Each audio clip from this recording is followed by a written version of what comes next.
Welcome po sa iyo sana. And sa mga taong nagsisimula sa less than 1 year, nako, welcome po kayo dito. Alright? So, nandito po ako para magbigay tulong din po sa inyo at mag-discuss po kung paano nyo sisimulan or i-jumpstart ang inyong negosyo. Okay, masimulan nyo siya ng maayos.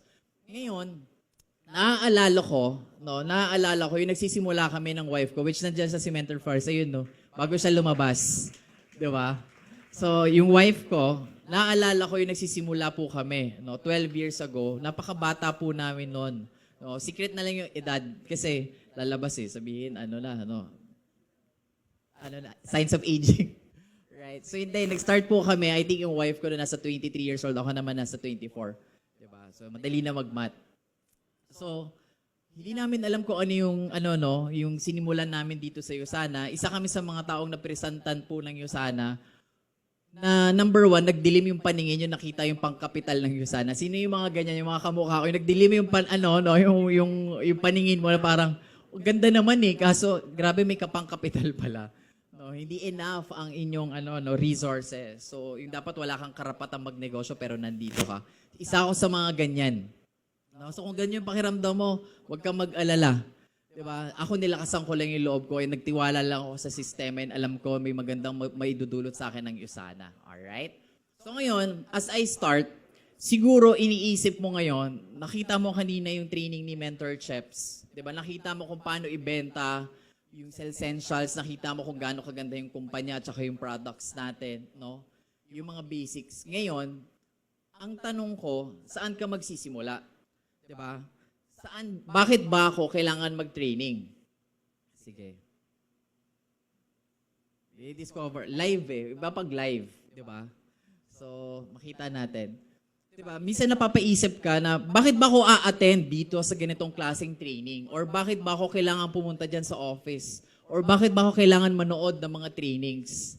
Diba? Bakit ba ako uma-attend dito ng Yusana University? Unang-una, kung ikaw bago, gusto mo, makita mo yung ins and outs ng negosyong ginagawa mo para may kumpiyansa ka.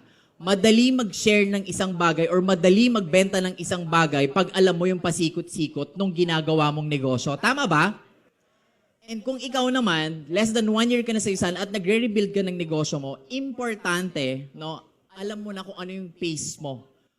Alam mo kung ano yung kailangan mong i-remaster. Alam mo yung kailangan mong i-relearn. Para kapag ni-rebuild mo siya, alam mo kung saan ka magsisimula at mas mabilis ka na magpaprogress kasi mas may experience ka na. Okay? So ngayon, ikaw na nagsisimula dito, you have to be grateful because there are a lot of people, even up to the present, na naghahanap pa din ng magandang opportunity. Diba? Yung nagtatanong pa din sila sa mga kakilala nila and even sa sarili nila, ano yung opportunity na pwede magpabago ng buhay ko for the better? Ikaw nakagawa ka na ng paraan. Diba? Lalo kapag distributor ka na. Ikaw nandito ka na sa program, ang kailangan mo na lang gawin, aralin siya at i-execute. Kaya nga meron tayong mga ganito ng mga system Diba? Para mas mag-guide at ma-assist ka namin. Kung ikaw naman guest, diba? Kung ikaw guest at pina-attend ka dito, pinapunta ka, gusto kong sabihin sa'yo, nasa mabuting kamay ka. Diba?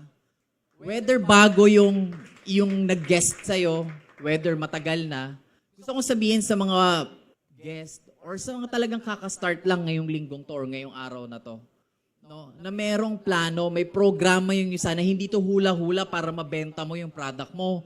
Diba? Hindi natin huhulaan, hindi tayo, alam mo yun, yung suntok sa buwan para ka kumita dito. Merong program. And ito yung mga ituturo natin sa inyo dito. Excited na kayo? Yung energy ng speaker, kung sino man yung nagsasalita dito at nagkataon, ako yun, di ba? Nagre-reflect yun kung ano din yung energy ng mga nakikinig. Di ba? Ngayon, bakit ba laging sinasabi bago nagsisimula ang isang training, bakit importante yung energy?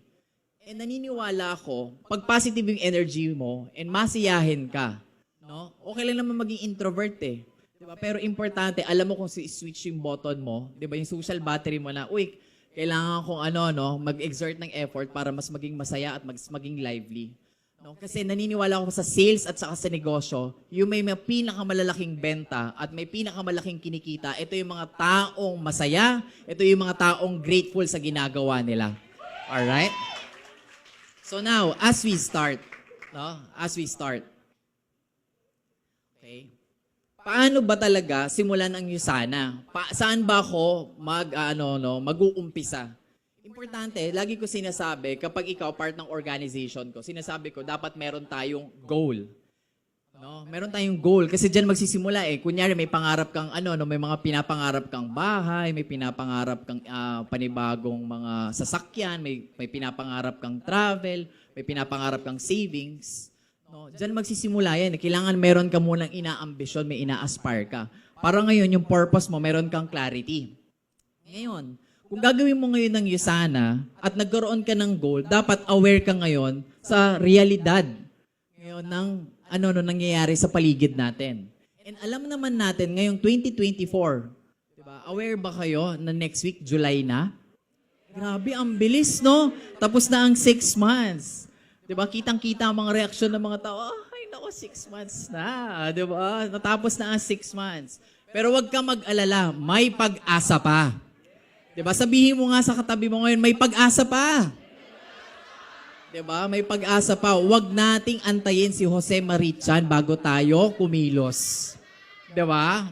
So ngayon, going back, reality check. Alam natin, lalo ngayon dito sa Pilipinas, nakakaranas tayo ng recession at saka ng inflation. Yan. Magkapatid yan eh. Ngayon, yun nga lang, paminsan, iisipin natin, ano ba yung pagkakaiba niyan? Ano yung difference? No? Pag sinabi mong recession kasi, ibig sabihin, paano ba in layman's term? Nagkakaroon ng problema sa ekonomiya, yes. May pagbagsak ng mga trabaho, okay? So, yun yung recession. Pag sinabi mo sa inflation, tumataas yung presyo kasi mayroong problema dun sa supply and demand, dun sa, sa supply chain. Kaya tumataas. So, kapag umuonte ang mga investments, ang trabaho, maraming tao nawawala, di ba, nagle-lay off yung mga company. Wala masyado mga investment, wala masyado pumapasok na pera. Nagkakaroon ng recession, kaya mayroon ding inflation. And dito ba sa Pilipinas, ranas na ranas natin yan, yung taas ng presyo?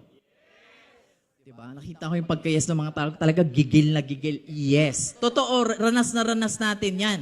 Diba? And dito pa lang, kailangan wake up call na natin ito. Diba? Na ang taas ng mga presyo ng mga bibili natin.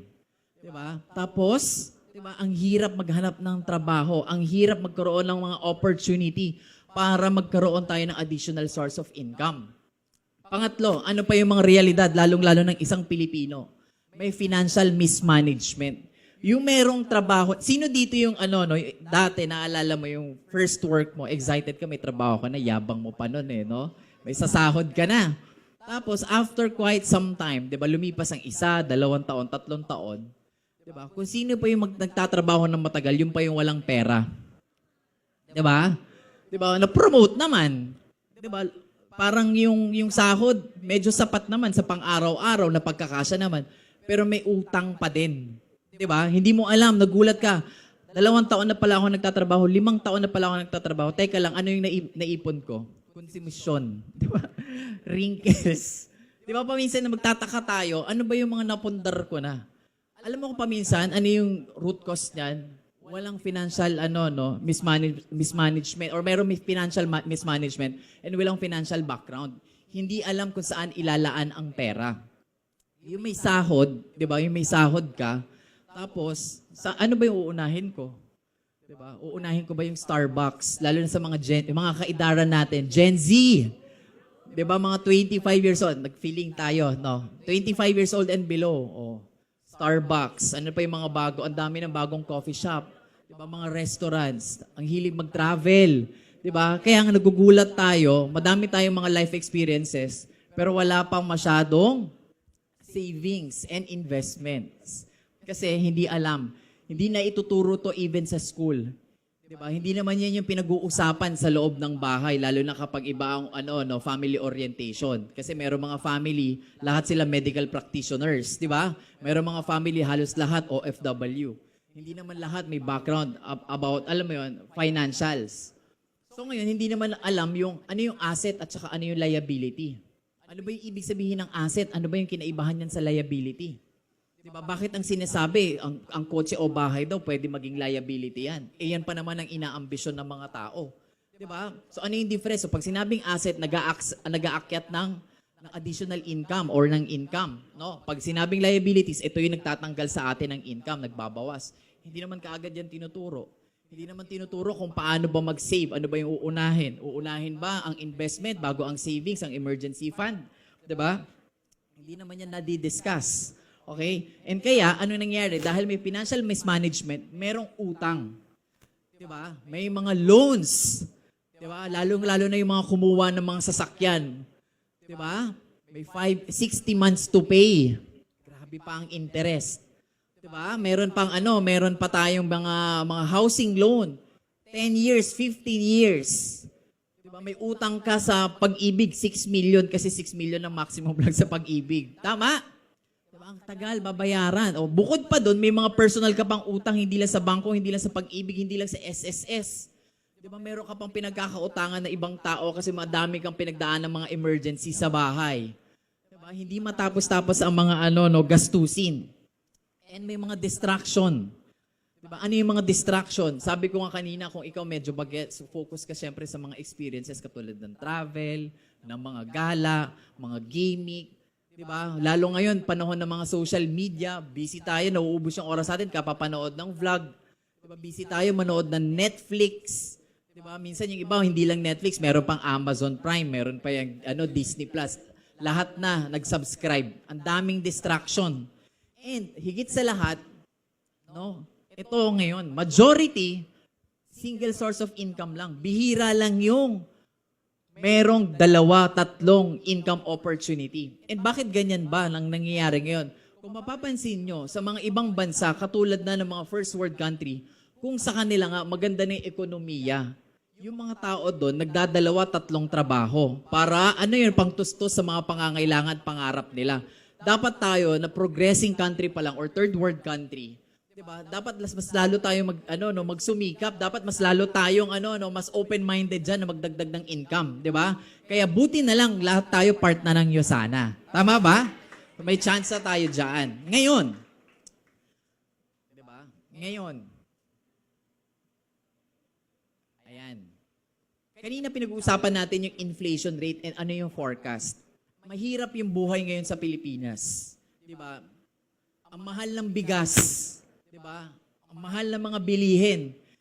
Pero syempre, paminsan, pag nakita pa natin yung mga balita, hindi naman niya natuturo kung ano yung balita ba, propaganda eh. Diba? Minsan sasabihin ako, mahirap na naman yung Pilipinas. Grabe, ang mahal na naman ng bilihin. So syempre, paminsan, pag tayo nakikinig tayo ng mga balita, lalo sa social media or sa TV, sa mga multimedia companies na nagre-report, sasabihin ako, napakahirap sa Pilipinas. Grabe talaga dito sa Pilipinas. Diba? Yes, mahal ang mga bilihin ngayon. May recession ngayon sa Pilipinas. Pero hindi lang sa Pilipinas nangyayari yan. Sa buong mundo yan nangyayari. Diba? So, kailangan maintindihan natin kung ano yung narrative. Kung makikita ninyo, so, dito sa graph na to, and it was dated last year, itong graph na to, kung makikita nyo, even ang Philippines nasa green. Ang mga malala dyan, lalong-lalo na yung mga red. Okay, yung red at saka yung purple. Sila yung mga bansa, Tapos yung mga medyo nasa gitna na, yun yung mga orange. Tapos yung mga mababa, nasa green. Philippines nasa green pa. Diba? Tolerable pa yung inflation natin. Although, ramdam sa atin talaga yan kasi mababa ang sahod natin. And ito yung forecast for this year. Again, ang Pilipinas, isa lang siya sa mga, average nagkaroon ng inflation. Kung makikita nyo dyan, nandyan ang Venezuela, nandyan ang kung saan Argentina, ang daming mas grabe ang nangyayari sa kanila, no, sa bansa nila, na talagang nagrereklamo na ang taong bayan sa kanila. Ngayon, ano ba yung correlation niyan, no? Sa usapin natin ngayon. Sige, ayan. Kailangan ko masanay lang sa clicker po. So ngayon, ano ba yung correlation ng inflation? Pag may mataas ang inflation natin, nagmamahal ang basic commodities. No? And dito sa data na to na kinuha from worldsalaries.com and nakikita po yan sa mga website ng SM, no? Ang median monthly salary, ano daw yung pinaka-average or gitna na sinasahod ng mga Pilipino? Nasa around 48,000 pesos. Okay?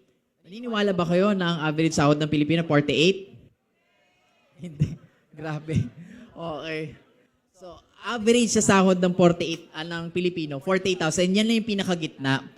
Pag UK, no, nasa 2,000 pounds. More than 2,000 pounds. 2,111 pounds or 138,000 pesos. Ngayon, kung makikita ninyo, unang-una, pag-usapan muna natin, no, is kung makikita ninyo sa ang average sahod, yung gitnang sahod, no, ng mga mamamayan ng bansa ng UK, okay, ay kumikita doon ng 138. Ngayon, paano natin yan madi-differentiate? Medyo malaki yung sahod nila, so yung basic commodities, kahit na tumaas, kaya ng sahod. Pag Pilipinas, 48,000, ito na yung gastos sa basic commodities pag nag-grocery tayo. Diba? So, kaya medyo lugi. Lugi tayo pag nasa Pilipinas. Kasi yung gastos natin, no, pang ibang bansa, pero yung sahod natin pang Pilipinas talaga. Tama? Hindi ko alam kung lahat nakakapanood. Maybe some of you nadadaanan to sa social media nyo, sa TikTok, sa Facebook. May mga estudyante, tinatanong sila. Di ba may mga ganyan, yung mga social experiment, tinatanong. Mga estudyante, pag graduate ka, magkano ang expected salary mo? Nakikita niyo ba yung mga ganyang video? Kunyari, pag tinanong, accountant, di ba? Tinanong, accountant, how much yung expected salary mo? Sasagot yung estudyante, mga 40,000 po pag graduate. Wow! Grabe! Di ba? Pag tinanong, engineer, di ba? Pag graduate mo, magkano yung sahod mo? 38,000 po. Ganyan, no? Pag graduate po ako ng nursing, magkano yung expected salary? 30,000. Wow! Di ba pag tinignan natin ngayon ang comment section ng mga ganitong klaseng video, ano yung mga laging nangungunay, maraming reaction? Sasabihin ng mga tao, sabihin na ba natin sa kanila ang katotohanan? Tama ba? Di ba nakaka-relate tayong lahat dyan? Kasi paminsan, hindi naman na yun nadidiscuss sa eskwelahan. Di ba? May mga ganyang, mga ganyan talagang mga example scenarios na yung mga tao, no, lalo na yung mga estudyante, yung mga bata pa, ang taas, totoo naman, and dapat naman may high ambition, pero hindi sila as aware. Saan? Sa average salary dito sa Pilipinas. Diba? Gaano katagal bago muna yung marating ang almost 50,000 pesos. And more than that, no, more than dun sa mga tinatanong-tanong, diba? Kailangan maging aware din tayo na kung ikaw may sumasahod ngayon dito ng 48,000, 50,000, 60,000, okay lang ba taas natin yung kamay natin? Tapos tapikin mo yung nasa kanan mo, ayan, no, tapikin mo. Sabihin mo, congrats, pero 2024 na. Ayan. Bakit ko yan sinasabi na, guys, reminder, kasi ito totoo to ha, sa amin, kunyari, may mga kamag-anakan, di ba, may mga mas bata sa akin, may mga pinsan. Minsan nakikita ko pa yung mga auntie, mga uncle, binibida. Siyempre, may mga pinsan tayo or mga kapatid. O yung pamangkin ko, yung anak ko, di ba? Medyo fresh grad yan. Di ba? Ang sahodan niyan, 30,000. Di ba may mga ganyan pa minsan? Siyempre, bragging rights yun, lalo kapag ikaw yung magulang, ikaw yung nagpa-aral dyan, no? Ikaw yung gumabay dyan. Bragging rights. Di ba, 30,000 yan. Yung trabaho na yan, ganito. Di ba, associate pa lang, pero ang starting salary, ganito. 40,000, 50,000, 25,000 man yan. No, proud. No? Guys, bakit ko sinasabi 2024 na? Kasi mukhang malaki. Kasi yung mga ang auntie natin, yung mga tatay natin, pinanganak yan, anong edad? Diba? 1960s, 70s, or early 80s pa. Diba? So sa kanila, no, ang perspective nila, pag 30,000 diba, malaki na, or 40,000, malaki na. Guys, 2024 na, ang 48,000 ngayon, ito yung dating 20,000. Naintindihan? Di ba? Kasi nag-inflation na eh. Kaya nga, di ba, ano yung income sa Pilipinas na hindi tinataksan? Saan nagsisimula? 20 and below hindi tinataksan. Yung iba proud pa eh, 'di ba? 20,000. Wala nga kaming tax, basta tayo. Kaya ka tinataksan kasi alam niya ang gobyerno natin maliit yung sahod mo. 'Di ba? Yung iba komportable pa 20,000 wala akong tax. Hindi guys, 'di ba? 2024 na. And kung titingnan mo sa realidad natin, sino dito yung mga may mga pamilya na, mga breadwinner, mga ikaw yung in charge ng pang-grocery sa bahay. Naku, relate na relate ka dito sa slide. Tama ba? 'Di ba? Ako din nagugulat. 'Di ba? So paminsan hinahatid-hatid ko yung wife ko lang, hindi ako sumasama sa grocery, kasama niya yung mga helpers namin. No, pero 2 months ago kinikwento ko nga last Monday. 2 months ago, sumama ako mag-grocery. Nagulat ako magkano na pala ang amount ng grocery. Ang family namin ay 5, no? Kami mag-asawa, may 3 kaming anak, tapos meron lang na kami 2 helpers. So meron 7 kami sa bahay. Grabe ang mahal na ang mahal na mabuhay ngayon, tama? Grabe per month to. Gumagastos. 'Di ba? Nasa 30 and above na 'yan. Yung iba may sinabihan pa ako nakumura pa yung mentor.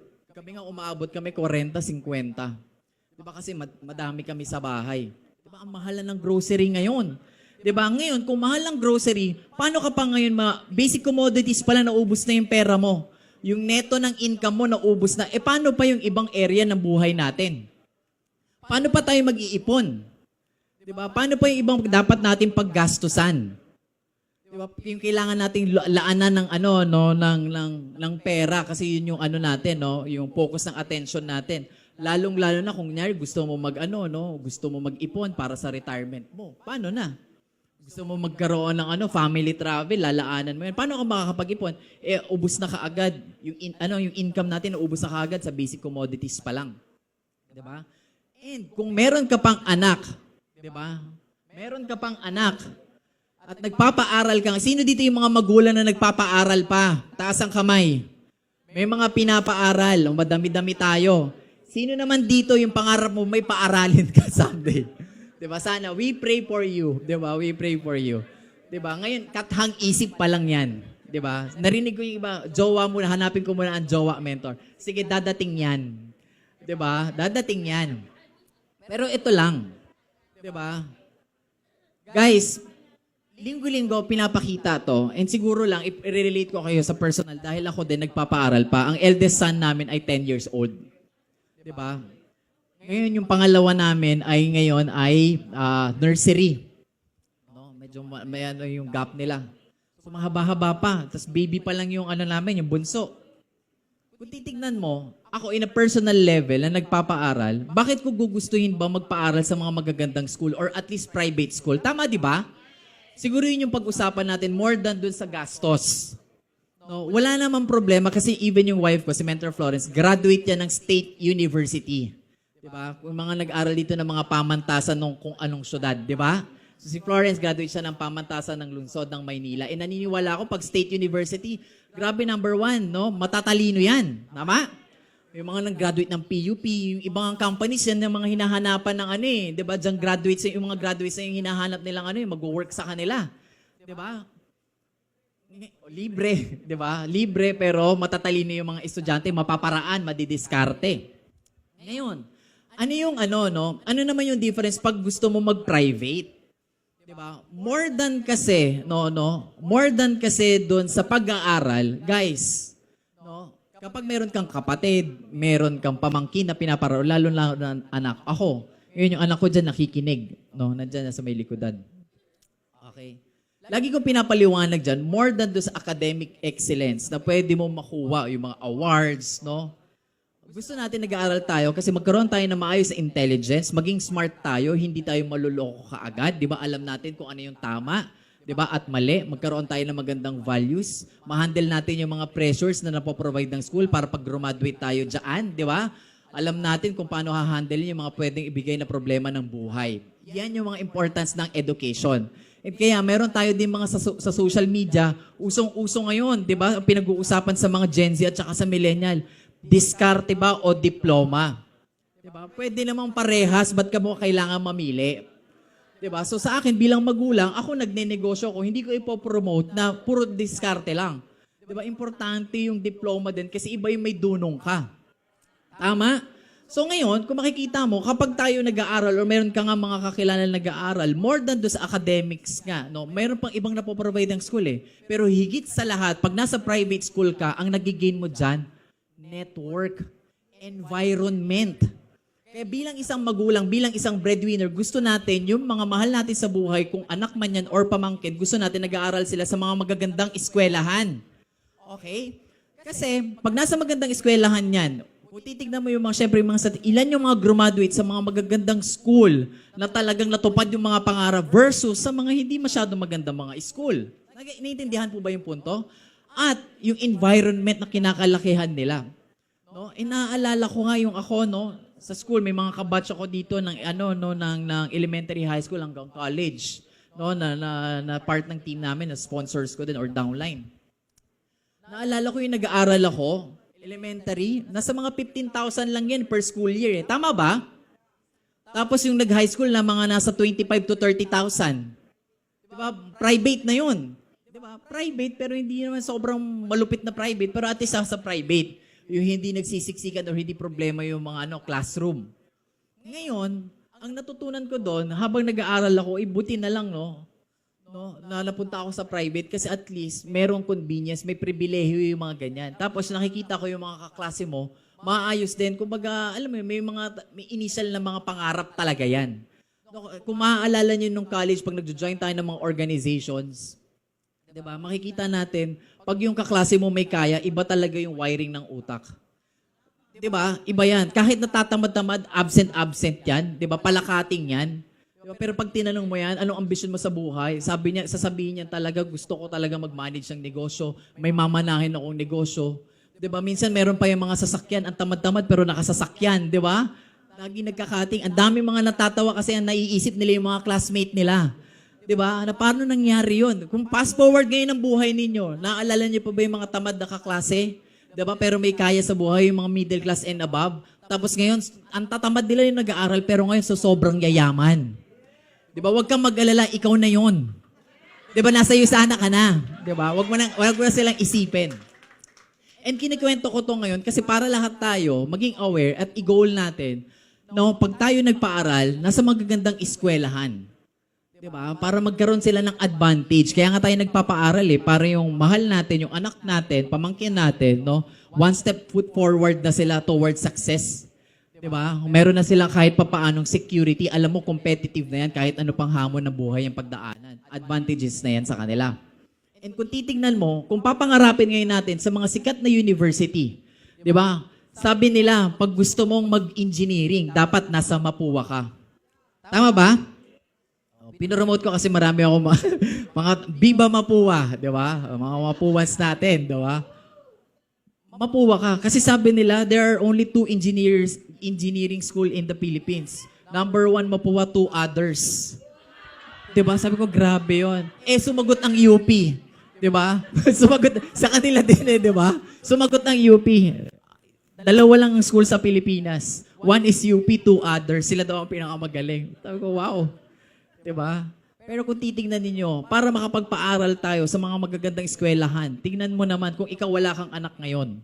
Ngayon pa lang, pitus pa lang. Diba? Pitus pa lang. Diba? Or yung mga nagpaplano na. Diba? Yung mga nagpaplano na for this year or maybe even up to next year. Pagdating ng 2037, diba? May anak ka na, malapit na mag-college. Diba? Kung ngayon, wala kang ginagastos pang tuition fee, 10, 18 years from now, 'di ba? Ipapa-college ka na. Tingnan mo ngayon ang difference.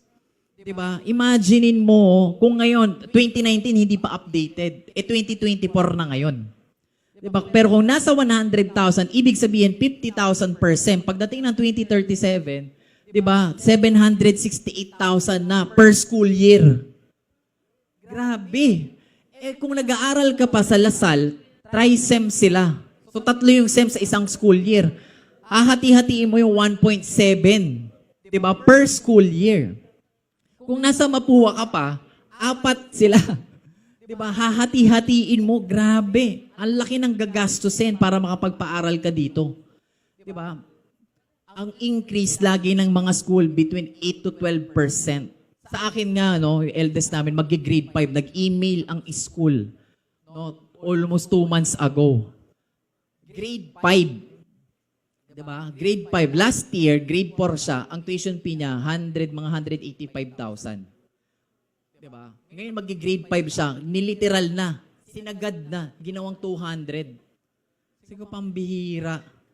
Grade 5. Diba? Sabi ko sa asawa ko, nako, kulang yung diamond. Dapat talaga dagdagan natin yan. Maghumataw pa sa'yo sana. Kasi ngayon yung pangalawa. Ngayon, next year, yung anak namin, magki-kinder. Diba? Sabi ng school, ang kinder po, 150,000. Sabi ko, oh my God. Diba? Same. Diba? Ang mahal magpaaral. Eh yung pangalawa po namin, magpa 5 years old pa lang. Yung panganay namin, 10. Ang tagal pa ng lalakbayin nila. Diba? Kung yun ang nararamdaman ko, ano ang mararamdaman mo? Diba? Na someday, magpapaaral ka. Diba? So kaya kailangan natin ng magandang income flow kasi para makapag-provide tayo ng magandang future sa mga anak natin. Tama?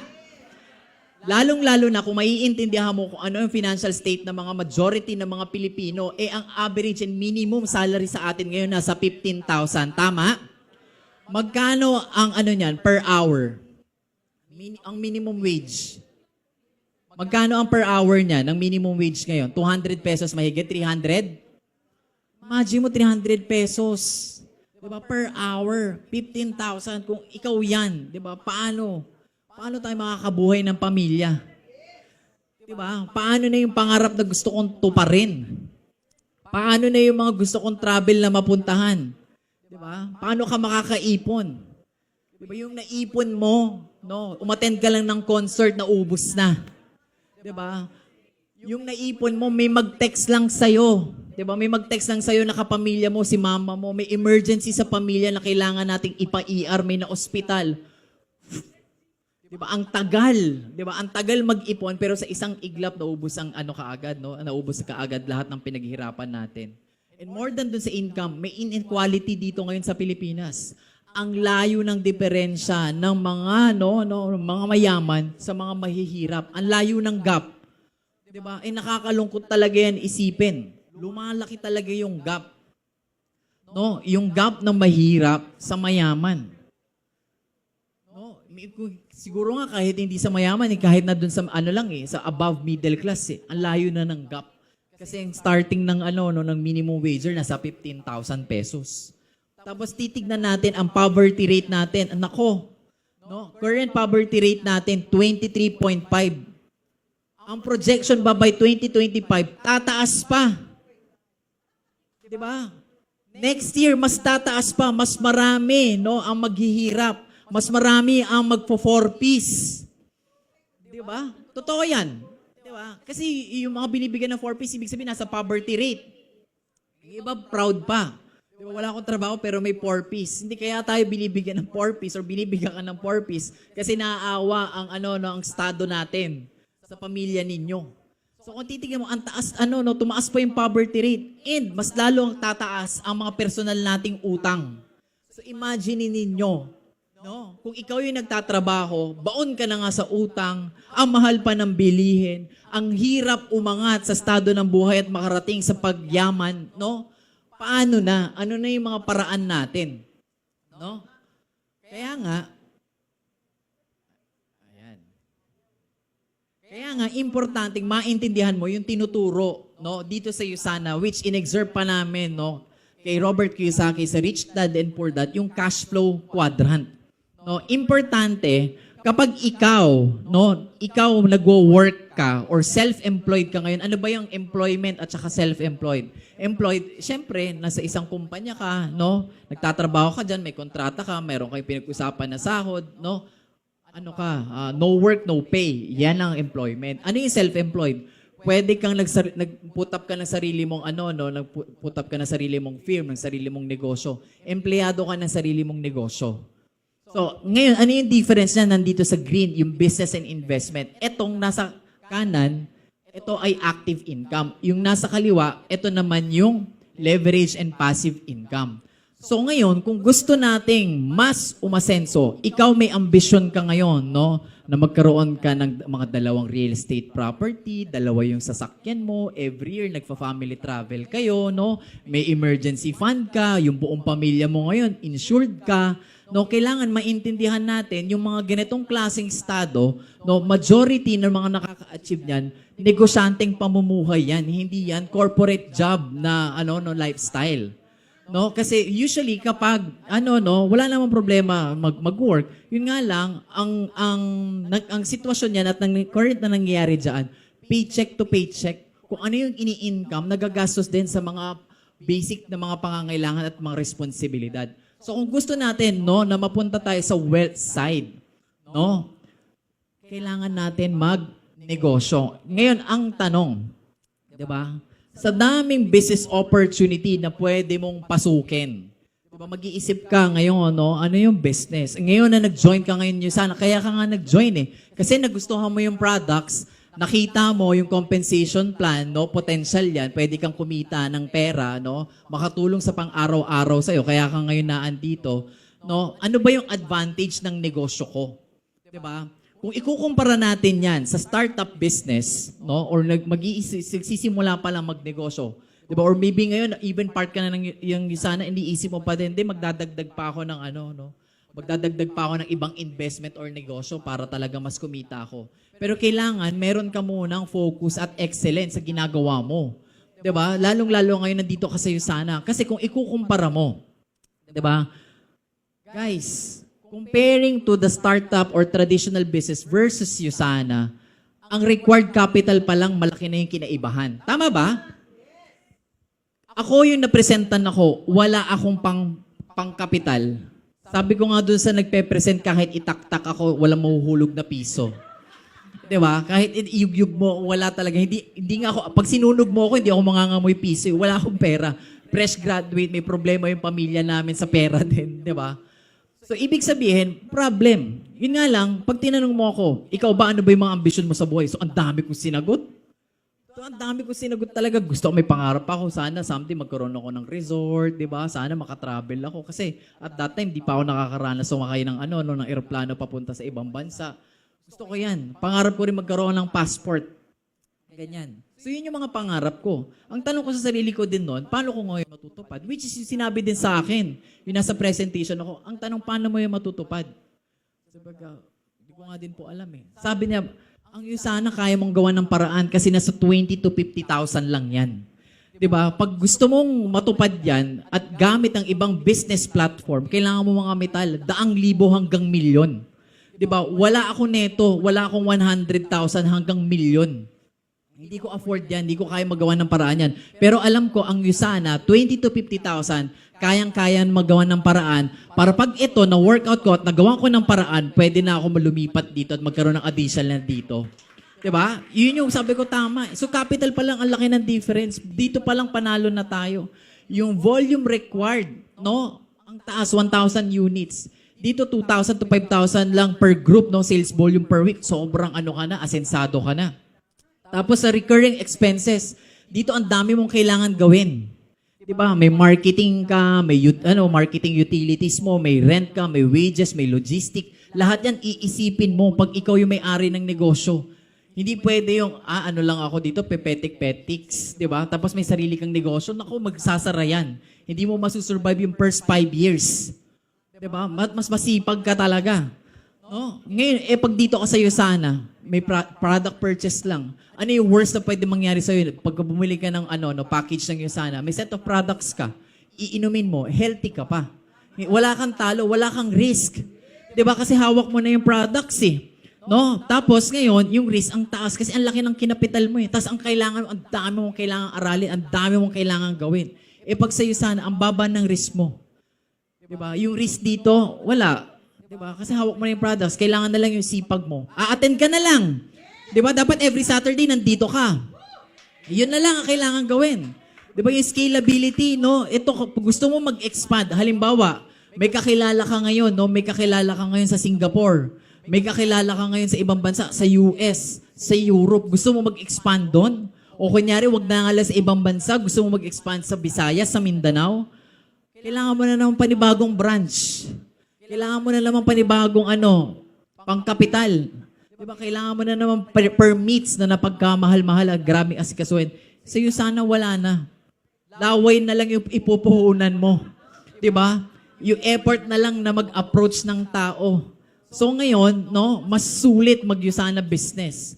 And ang Usana business natin ay part ng network marketing industry. No? And kailangan maintindihan natin, no, ano ba yung meron sa network marketing para hindi tayo nahihiya. At confident tayo kapag kumausap tayo ng mga prospect or meron tayong mga panibagong business partner, napapaliwanag natin yan para hindi sila naiilang kapag isi-share na nila yung products at yung business opportunity. Diba? Kailangan naiintindihan yan ng malinaw. No? Kasi bakit? Pag yan, tinukso, network marketing yata yung Usana eh. Yan yung open-minded ka ba? Diba? Tara, kape tayo. Naku, patay na. Diba? Lagot na. Hindi confident. Pero kapag train ka, MLM ata yan, network marketing yan eh. Diba? Alam mo kung paano i-handle. Sasabihin mo, oo, pero pag ako tinatanong ano yung business mo, Usana, nakapartner ako sa US company na nagdi-distribute ng mga, ng mga health vitamins, na partner namin ng PSC, Philippine Sports Commission, at ng PBA.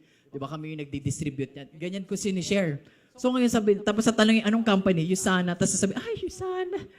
Napresentan na ako niyan 5 years ago. Haba pa ng intro ko no? Pero pag sinabi, sobrang ganda ng intro pag sinabi ko lang anong company Usana. Yung minsan, di ba sasabihin ng mga prospects or ng mga friends natin na nakakausap natin na inispilan natin lang Usana. Sabi, Usana, napresentan na ako niyan. Pero pag hindi ka trained, di ba? Pag sinabi, Usana, napresentan na ako niyan, nakabili na ako niyan, or hindi ako nag-join niyan dati. Di ba? Nakatry na yung kapitbahay ko niyan. Hindi ka naka-train. Hindi mo naintindihan kung ano yung value niyan. Di ba? So, importante sa atin na intindihan natin. No? Kaya ang ganda talaga nito, yung inaaral ko yung slides na ito, sabi ko na-appreciate ko talaga. Bakit? Number 1, yung business ko, grabe yung global market size. Diba? 2021 pa lang, 4.7 trillion. Saan ba patungo yung industry? Sa 2031, 12.9 trillion. Diba? Isa yan sa mga part, ng mga top business industries. Ngayon, kung i-research mo siya. Diba? Lalong-lalo na sa mga panahon ng recession at saka inflation, usually ang network marketing direct selling ang bumubuhay sa isang ekonomiya ng isang bansa. No? So kung makikita mo, ang growth rate niya nasa 10.9%. Bakit pinapakita ito? Kasi baka makakausap ka ng katrabaho mo, diba? Ng kapitbahay mo. Sasabihin, ano yung business mo? Usana, naku, hindi na uso yan. Diba? Bakit ka nag-join dyan, Mari? Friend, ba't ka nag-join dyan? Di ba, di na uso yan, di ka na makakabenta. So, pag nakita mo yung data na to, friend, paano mo nasabing hindi na uso at di na makakabenta? Ang forecast nga, 10.9%. Pagdating ng 2031, 12.9%. So, kanino ka mariniwala? Sa kay kapitbahay or kay ka-work or sa data ng mga statistics? At, di ba? Sa facts tayo. Di ba? Ngayon, regional growth. Diba? Sa regional growth, imagine mo, tama na yung industry na sinalihan mo, tama na yung yung industry, ngayon tama pa yung region kung nasaan ka. Kasi nasa Asia Pacific tayo, which is the fastest growing ng industry ng direct selling and network marketing. Diba? With the growth rate, 12.9% ang increase.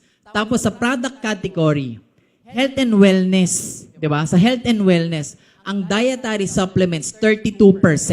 Guys, tanungin ko kayo, sa dietary supplements brand dito sa Pilipinas, sino ba ang number 1? Diba? Alam natin, number 1 ang Usana pagdating ng dietary supplements kasi ina-award sa atin yan ng Euromonitor. May data tayo. And yung pagka number 1 na yun, ibig sabihin, number 1 tayo sa total sales, number 1 tayo sa customer feedback, pagdating sa dietary and supplements brand. So kung merong ibang vitamins na nagsasabing number 1 sila, baka sa commercial sila number 1. Totoo naman, number 1 sila doon.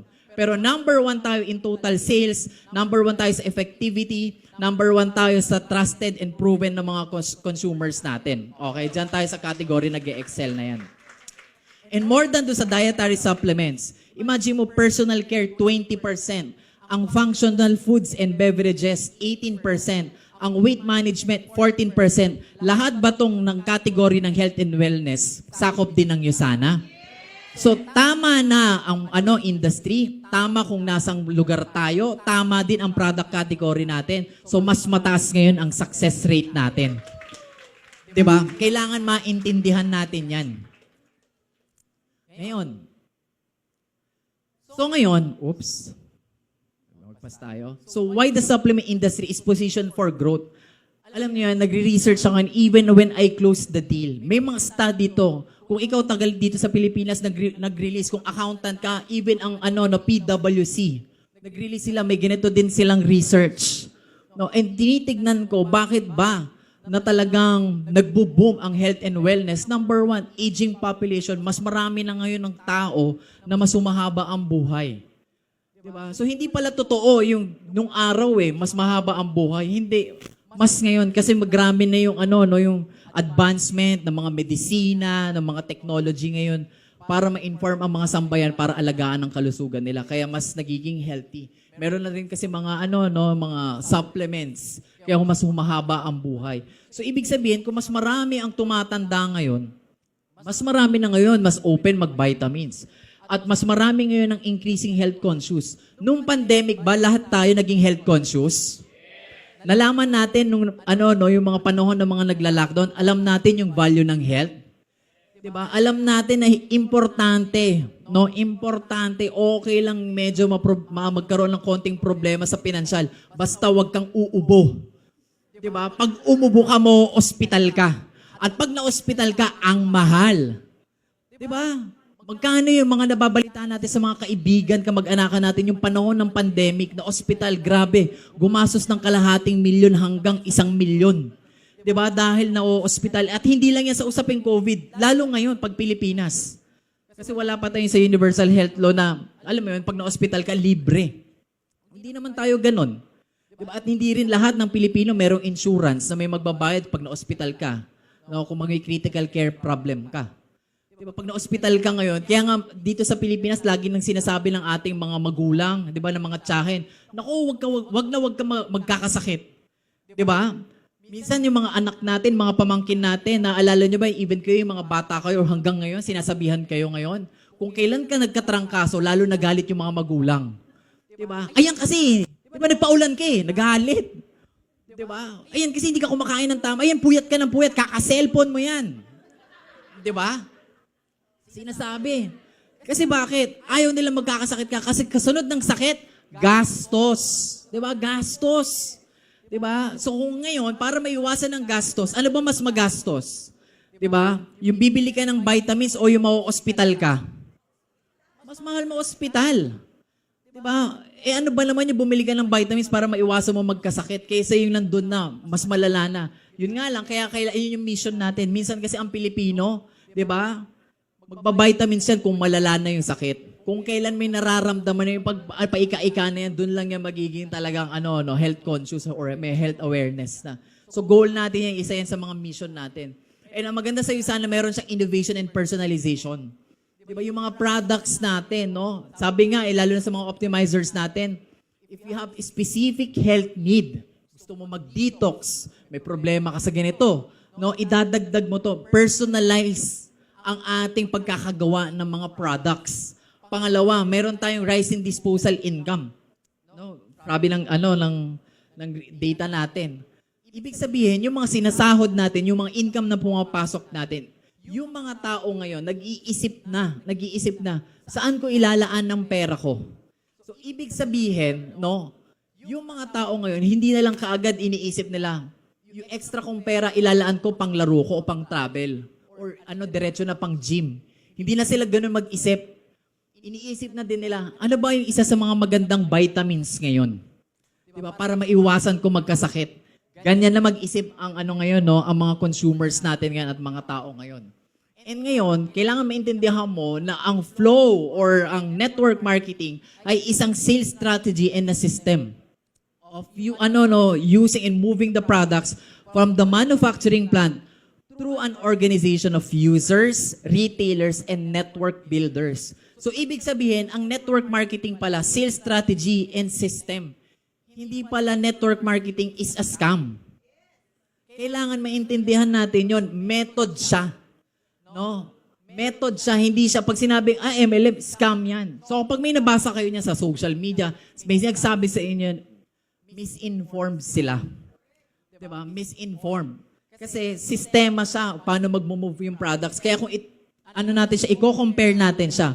Diba sa traditional, no? Na traditional na mga companies and ibang industries, from their manufacturing, manufacturing plant, gusto nilang i-distribute ang product nila, dadaan niya ng may ads yan, di ba? May kukuha yan ng national distributor, kukuha yan ng wholesaler, hanggang makarating sa mga retailer, which is yan yung mga yung mga retail stores, or yung mga, yung mga pharmacies natin, bago mabili ng consumers. So, ang daming dinaanan, no? Kaya, mas tumataas. Halimbawa, ang isang gamot, ginawa lang piso.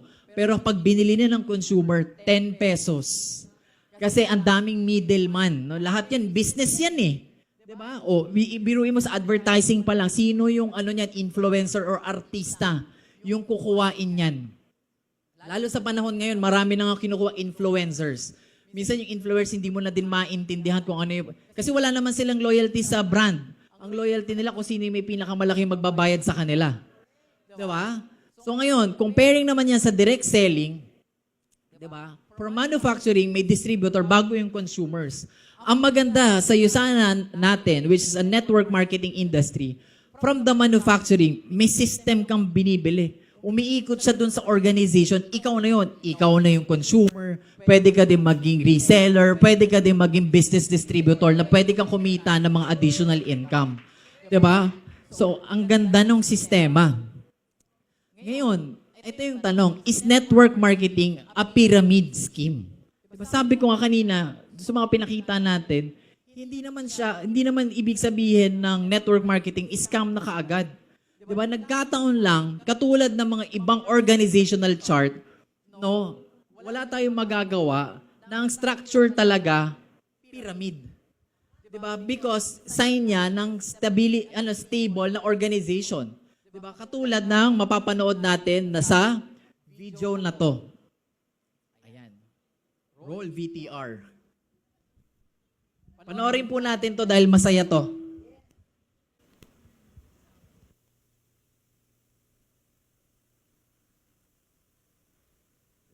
If I do something, I have decided that my job sucks, the economy sucks, and the only way things are going to get better is if I do something about it. What are you going to do? I'm going to build a network marketing business. What is network marketing? A network marketing company allows you to build your own business by creating a group of distributors and customers that consume the products sold by the company. That sounds like one of those pyramid things. What do you mean by pyramid things? One of those things where the only people that make lots of money are the people at the top. You mean like the company you work for? But don't you have to get in early to make any money? Actually, in a good network marketing company, you can make more money than the people above you if you are more productive. Are you sure it isn't a pyramid scheme? Yes. How are you so sure? A pyramid scheme is where you make all of your money by recruiting others and there is no product or service being exchanged. It still sounds like a pyramid scheme. In a legitimate network marketing company, you make most or all of your money from people using the products. It still sounds like a pyramid scheme. In what way? Because when you draw it out, it looks like a pyramid. How is that relevant? It just seems like a pyramid scheme. If you were to draw out the organization chart of the company you work for, what shape would it be? A pyramid. If you were to draw out the organization chart of the church you go to, what shape would it be? A pyramid. If you were to draw out the organization chart of the Girl Scouts, what shape would it be? A pyramid. Are you understanding my point? Yes. I had no idea there were so many pyramid schemes out there. Do you really think you can make money with your pyramid scheme? According to the U.S. Department of Labor and the Direct Selling Association, with the same time and effort, I'm 5 times more likely to earn over $100,000 in network marketing than at my life-sucking job. Yes. I hate my job too. That is why I play the lotto every day after work. 16, 22, 84 baby. Maybe you should start your own business also instead of completely leaving your future to chance. But I have heard people say negative things about network marketing. Like who? Like my brother-in-law. Is he wealthy? No, Does he own his own business? no, Would you consider him a credible expert on the subject? no, Would you consider him a credible expert on any subject? not really.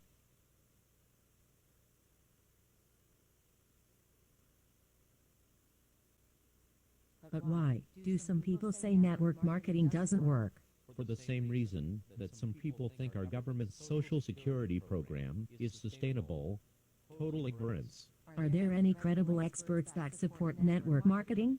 Have you heard of Robert Kiyosaki, the author of one of the top-selling financial books of all time? No. He is a big supporter of network marketing. He calls it the perfect business. Have you heard of Donald Trump? Yes, he has funny hair. He is also a big supporter of network marketing. Have you heard of Warren Buffett, the most successful investor of all time? No. He is also a supporter of network marketing. And you think these people are more credible experts than my brother-in-law? Yes. I still think it sounds like a pyramid scheme. Are you kidding me? Have you been listening to anything that I have said? Yes, but I still think it is a pyramid scheme. Can you please explain your argument? I just think it is a pyramid scheme.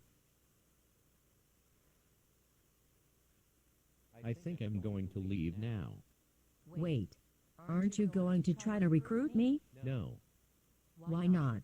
I thought you said it was a pyramid scheme. I did, but I think I want to join now. I would rather shove thumbtacks into my eyes and walk into traffic than have an incompetent moron like you on my team.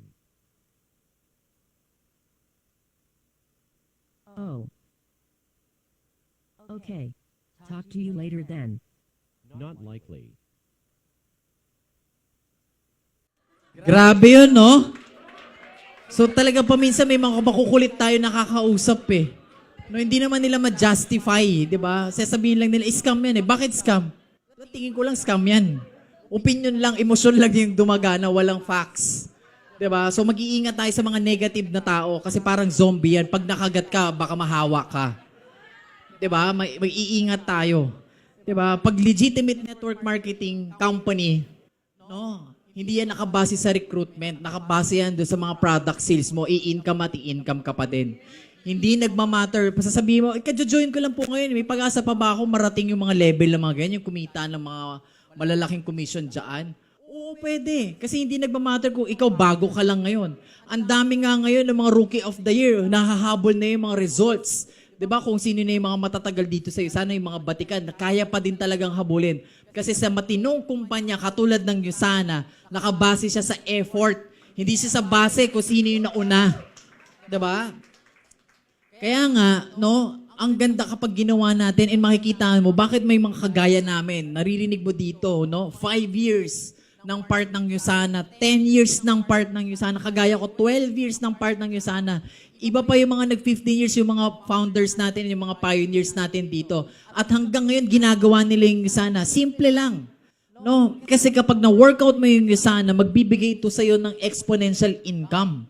Diba? Medyo mag-a-adjust ka sa simula, hindi masyadong madali, no? Kasi inaaral mo pa, pero lahat naman ng simula, lahat naman yan, no? May hardships yan. Pero kapag natutunan mo na kung ano yung kailangan mong gawin, magugulat ka, no? Mag-i-skyrocket ngayon yung results mo dyan.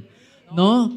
And ang advantage pa niyan, no? Kung bakit ginagawa ang Yusana, no? Ang network marketing, no? Magbibigay ito sa'yo ng leverage and passive income pagdating ng panahon. Kagaya ko, no, 12 years, na sabi ko, ilang taon na lang pwede ko na itong mapamana sa anak ko. Diba? Kung sino yung makakagagusto, pwede yan, no? Legacy business. Kung ano yung tinatrabaho or sinisimulan ko ngayon, pwede pa siya ngayon ipaabot, no, sa mga next generation or sa mga anak natin na gusto din magnegosyo ng Yusana.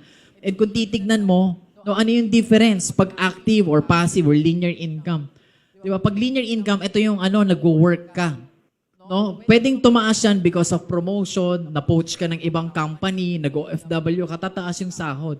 Pero tandaan mo, no work, no pay. Pag dumating na yung time, no? Pag dumating na yung time na Na alam mo yon na kailangan mo na mag-retire, hindi mo na kaya magtrabaho, no? Wala ka na ngayong income. No, ang gastos natin, no? Ang gastos natin. Kahit ba pag nag-retire tayo or hindi na natin kaya magtrabaho, tuloy-tuloy pa din ang mga gastos, tuloy-tuloy pa din ang mga responsibilities. So yun yung problema kapag aasa lang tayo, no, sa corporate job natin. So kaya nga ang ganda nung meron natin tayo additional income dito sa USANA na negosyong sinimulan natin kasi pwede siya magbigay ng passive. Na nagsisimula ka, hindi ngayon ganun ka, so during your first months, maybe even your first year mo, no, hindi ganun kaagad, malaking kita. Diba? Kasi puro effort. Minsan, ang scenario ng isang USANA distributor, kung sa trabaho, work is equals to pay kaagad. No? Minsan sa USANA, work. Wala pang pay. Diba? May mga pagkakataon na work. Pay. Mahina pa ang pay. Meron yung work.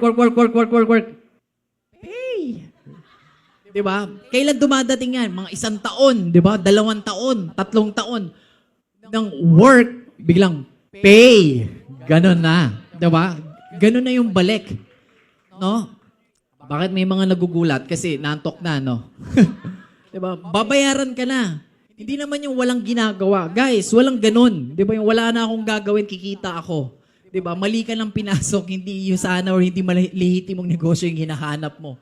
Diba? Lahat ng klaseng negosyo, kailangan mong i-manage at laanan pa rin ng atensyon. Maybe hindi na ganun. Diba? Yung hard work mo. Pero lahat pa rin yan, kailangan laanan ng pansin at atensyon. Diba? Hanggang dadating yung time na lalaki na yung income. Ano yung example niyan ng exponential? Diba? Sa mga taong mga first-timer, tignan nyo ito.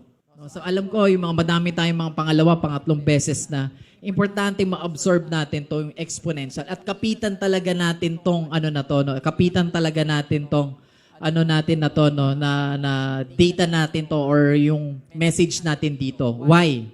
Kasi kailangan maintindihan natin na hindi natin bitawan yung promise ng USANA, pwede siya maging exponential income. Paminsan kasi naiinip tayo. Kasi sanay tayo sa instant gratification. Na kung ano yung iniportan natin, kailangan may bayad ka agad yan. Pag nagne-negosyo ka, hindi ganun. Diba? Minsan talaga puro effort, pero medyo maliit pa agad ang balik. Kung titignan natin dyan, sa una, diba? Minsan, ganito, piso ngayon ang bayad sa'yo ng negosyo mo. Sa trabaho mo ngayon, wag 100K ka. So ngayon, emote ka niyan. Gagawin ko pa ba talaga to? Diba? MMK ka ngayon dyan. Diba? Yung hindi ako nag-USANA, ang ganda ng buhay ko. Diba? Nakaka-Netflix pa ako. Maganda yung sahod ko. Yung nag-USANA ako ngayon, gumastos na ako, umeport ako, nag-training. USANA University ako dyan. Nag-USANA ako. Wala naman, ang kinita ko lang, piso. Ayaw ko na. Diba? Ayaw ko na. Diba? Kasi piso lang naman 100,000. Gusto mo na siyang i-give up. Diba? 100,000. O kaya ganito. Diba? 100,000 ka lang ngayon. Umeport ka 6 months, 1 year. Diba? Diba sa USANA, couple of months. Tapos ang balik ngayon sa iyo ng USANA, from piso, nag-upgrade, naging 2 piso. Ngayon, nagkataon, na-operan ka sa ibang company. Operan ka, 200,000. O kaya hindi na lang na-operan ka ng ibang company, mapopromote ka. From 100,000, naging 200,000 ka.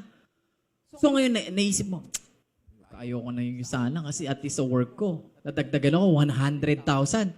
Yung USANA ko, from piso, naging 2 piso lang yung balik. Diba? Ayoko na. May mga pagkakataon pa dyan, diba? May isip mo, 3 piso na yung balik pa lang ng USANA. Tapos yung work mo, nasa 300,000 na yung work. Diba?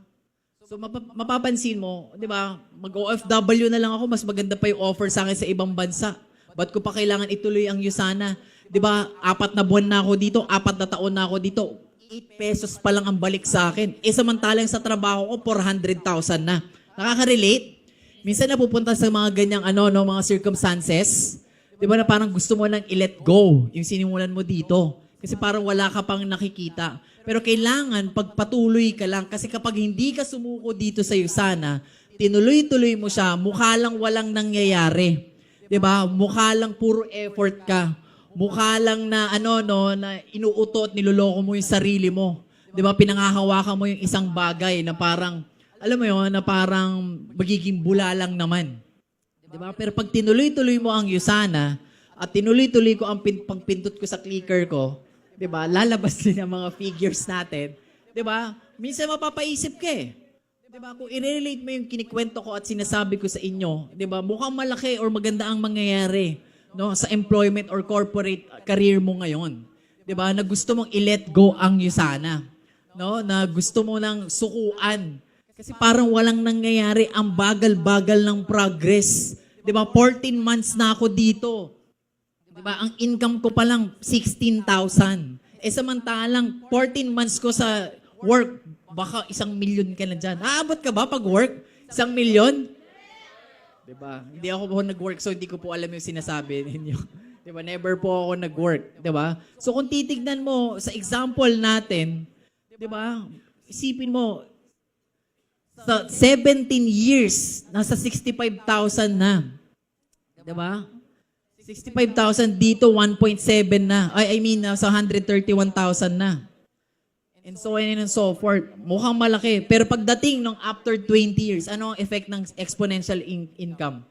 Dito, pagdating mo, no, ng 21-22, halos na match up na yung income, diba? And at the same time, nag times 2 na. Diba? Yan ang promise ng ng business opportunity and ng Usana. Pwede mag-skyrocket yung results mo.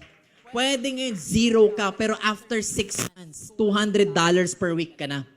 Diba? Pwede ngayon $100 ka pa lang, pero after 1 year, $1,000 ka na. Diba? Pwede ngayon sa kaka-effort mo, no, kausap ka ng kausap, share ka ng share ng Usana, pero wala pang masyadong magandang nangyayari sa'yo. Ang results mo, retail lang, patatlo-tatlo, pa isa-isa. Diba? Tapos ang komisyon mo sa isang buwan, magkano lang, 5 to 10,000 lang. Pwedeng ganyan. Diba? Pero kapag tuloy-tuloy ka at hindi ka sumuko, pero pwedeng maging 1 year from now, believer ka ngayon, bago ka ngayon, pero next year pwede ka ng gold director ka na. Diba? Lalong-lalo na kasi uma-attend ka ng Usana University. Diba? So ngayon, more than dun sa income, para saan ba talaga yung income? Magkaroon ka ng option sa time freedom, magawa mo yung mga bagay na gusto mo. Diba? Yan yung freedom. Diba? Kung nanonood ka ng One Piece, diba? Si Luffy, diba? Ang gusto lang niya, freedom. Magawa lang niya kung ano yung gusto niya. Ganon din tayo bilang isang tao. Diba? Importante yung success sa career, importante yung success sa finances, kasi para magawa natin yung mga bagay na pinapangarap at inaambisyon talaga natin. 'Di ba? Kaya nga, no? Ang maganda pa sa Usana, publicly listed siya, 'di ba? Private and public. So most likely you'll have no access to financial statements, 'di ba? Kasi private. 'Di ba? Wala kang access diyan. 'Di ba? Pag public yan, may mga IPO yan, no, nasa stock market yan. Yung mga details ng Usana, i-search mo lang sa Google, searchable na. 'Di ba? Hindi nililihim.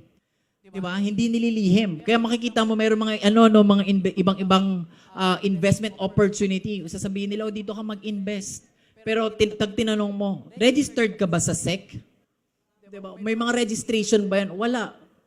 Diba? Sasabihin na hindi, sikreto lang yan eh. Lang, yung mga part lang talaga nakakaalam. Hindi. Ang Usana, yung mga public details yan, kung ano yung nangyayari sa sa company, talaga, searchable yan even sa Google. And, alam mo ba, ang Usana, NYSE. Ngayon, gaano ba kahalaga ang na listed tayo dyan? Guys, ang mga nakakapasok lang sa NYSE, ito yung mga huge companies, huge enterprises. Diba? FYI, sa Pilipinas, isa lang kumpanya ang pumasok dyan. Telecommunications. PLDT. Diba? PLDT lang kasi syempre may monopolize sila ang internet. Pero ibang usapin yan. Pero isang madami bang mga magagaling na kumpanya din or malalaking kumpanya din dito sa Pilipinas? Ang dami. Nandiyan sila SM, so on and so forth. No? Pero, may requirement kasi bago ka ma-enlist sa NYSE. Diba? Kailangan, ang market cap mo nasa $15 million yung sales and value ng company mo. Grabe, ang laki niyan. I-times mo yan. I-times mo na lang sa 50 million. Ilan? Diba? Pangalawa, may requirement ng income. Diba? Kailangan maganda yung income flow ng isang kumpanya bago ka ma-approve dyan. Tapos may required equity. Yung tinitignan ko nga, yung bago lang din ako sa Yusana, yung tinitignan ko, grabe pala talaga ang Yusana, no? Diba? Listed na siya sa NYSE. No? Zero debt company pa ito. Diba? Walang utang yung kumpanya. Diba? Kunyari ikaw, magpuput up ka ng company or ng isang negosyo. Gusto mo magput up ng restaurant. Ay yung restaurant na naisip mo worth 1 million, 2 million. Usually, ano ang scenario natin? Maybe 500,000 to 1 million, may liquid kang pang-invest sa negosyo mo. Pero yung 1 million, ilo-loan mo na. Tama ba? Na meron ka ngayon monthly amortization. Ang Yusana daw, wala. Tapos pangalawa, kung CPA ka, alam mo to, inawardan ng Yusana ng Ernst & Young.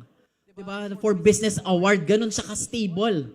Diba? More than sa listed siya sa NYSE. Tapos, kung matitignan mo pa yung stocks ng Yusana, from 1995 to last year, in 1995, yung nag-i-start siya, 0.64, halos wala siyang value, di ba? Yung naging listed siya sa stock market, nag-open siya sa IPO, di ba? 0.64. Ngayon, nasa 47 na yan, di ba?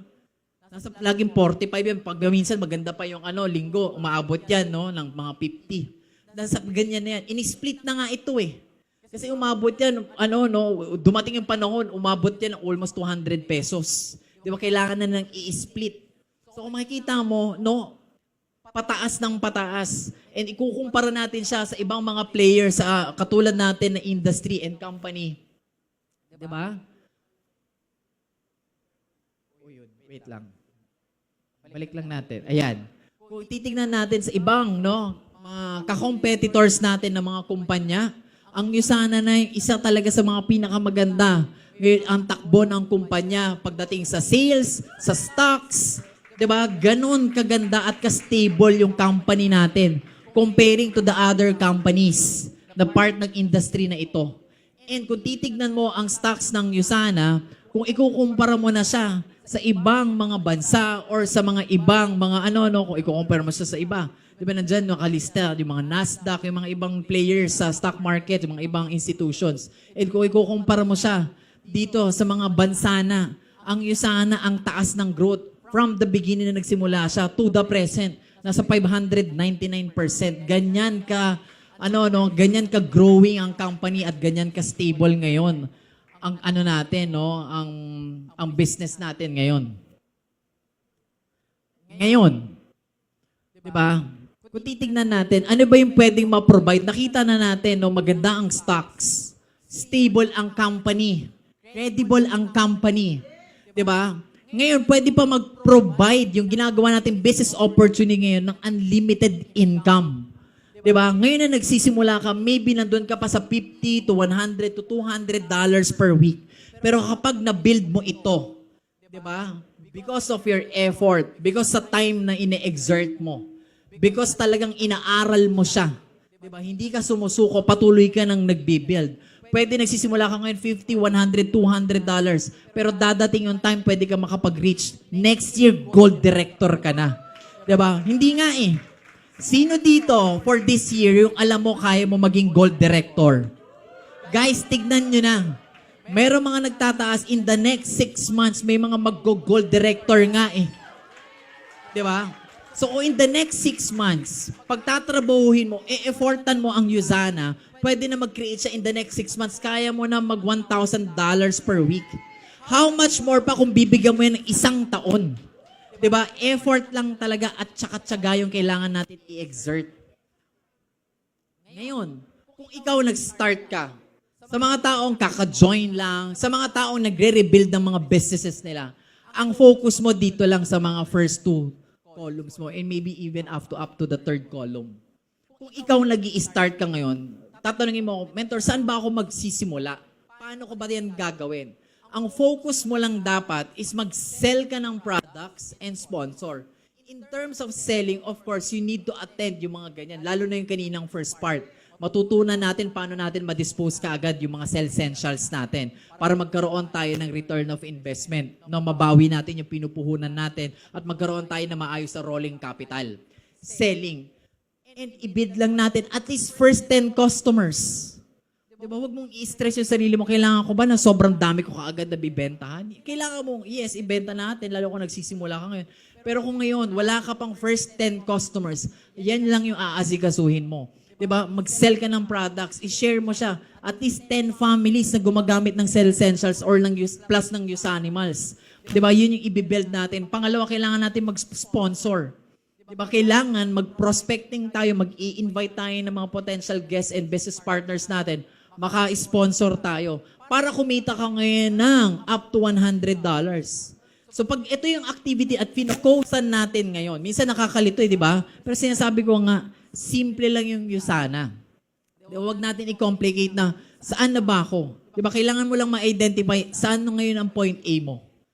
Di ba? Kung walang laman ang negosyo ngayon, hindi ka umi-income, wala kang benta, hindi ka nakaka-retail, fokusan mo.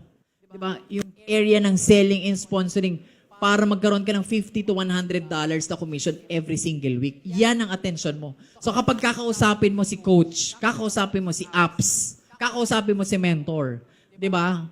Pag-usapan ninyo, 'di ba? About selling and sponsoring para kikita ka. So next week, 'di ba? Kailangan umincome ka na. Sabihin mo nga sa katabi mo, i-income na tayo, friend. 'Di ba? Bakit ko sinasabi ito? Guys, alam mo ba, sa mga first timer, pag ginawa mo yung mga sinasabi from our module 1 up to the present, yung mga sinasabi ko, ginawa mo ito at umincome ka, may bago kang business partner, grabe, sobrang excited mo. 'Di ba? Next week yan, grabe. 'Di ba? Grabe yung pwede mangyari. Doon sa mga nagre-rebuild, no? Yung gustong kumita ulit ng $100, inaayos yung organization, yung business flow nila. No, kapag ikaw may bagong sponsor dito, no, lalong-lalo na yung pumangalawa at pumangatlo na, dapat i-goal mo next week, may bago kang sponsor, may bago kang katabi. Tanong nyo sa akin, bakit? Kasi iba yung energy mo pag nakaupo ka dyan at may bago kang sponsor.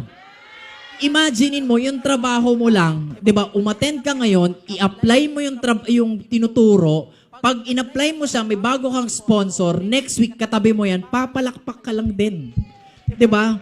Pag natutunan niya yung kailangan niyang gawin, kakapalakpakan mo with kasama pang kalabit at saka siko, 'di ba?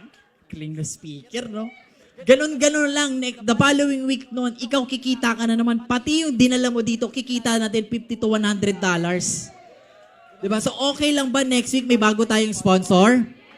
Magtatrabaho tayo ng maigay para next week may bago tayong sponsor? 'Di ba? Lalong-lalo na kasi next week convention pala. Dapat talaga may bago tayong sponsor. 'Di ba? So yan yung gagawin natin para kikita tayo ng $0 to $100. Ayan. So ngayon, kung gusto mo namang umakyat, kunyari, mentor ako, sukang-suka na ako. Balik lang natin po. No? Sukang-suka na ako, $100. Forever na nga ako $100 eh. 'Di ba? Blessed ako sa iyo sana, grateful ako sa iyo sana. Kahit wala akong ginagawa, linggo-linggo may $100 ako. 'Di ba? Yun nga lang, mentor, napako naman ako sa $100. Gusto ko nang kumalis. 'Di ba? Ayaw akong pakawalan. 'Di ba? Gusto ko naman mag $200 per week. Ano yung kailangan kong gawin? So from selling and sponsoring, 'di ba? Dito, no, iniisip mo na din yung auto-order mo. 'Di ba? Iniisip mo na din yung mga auto-order ng mga napapa-join mo.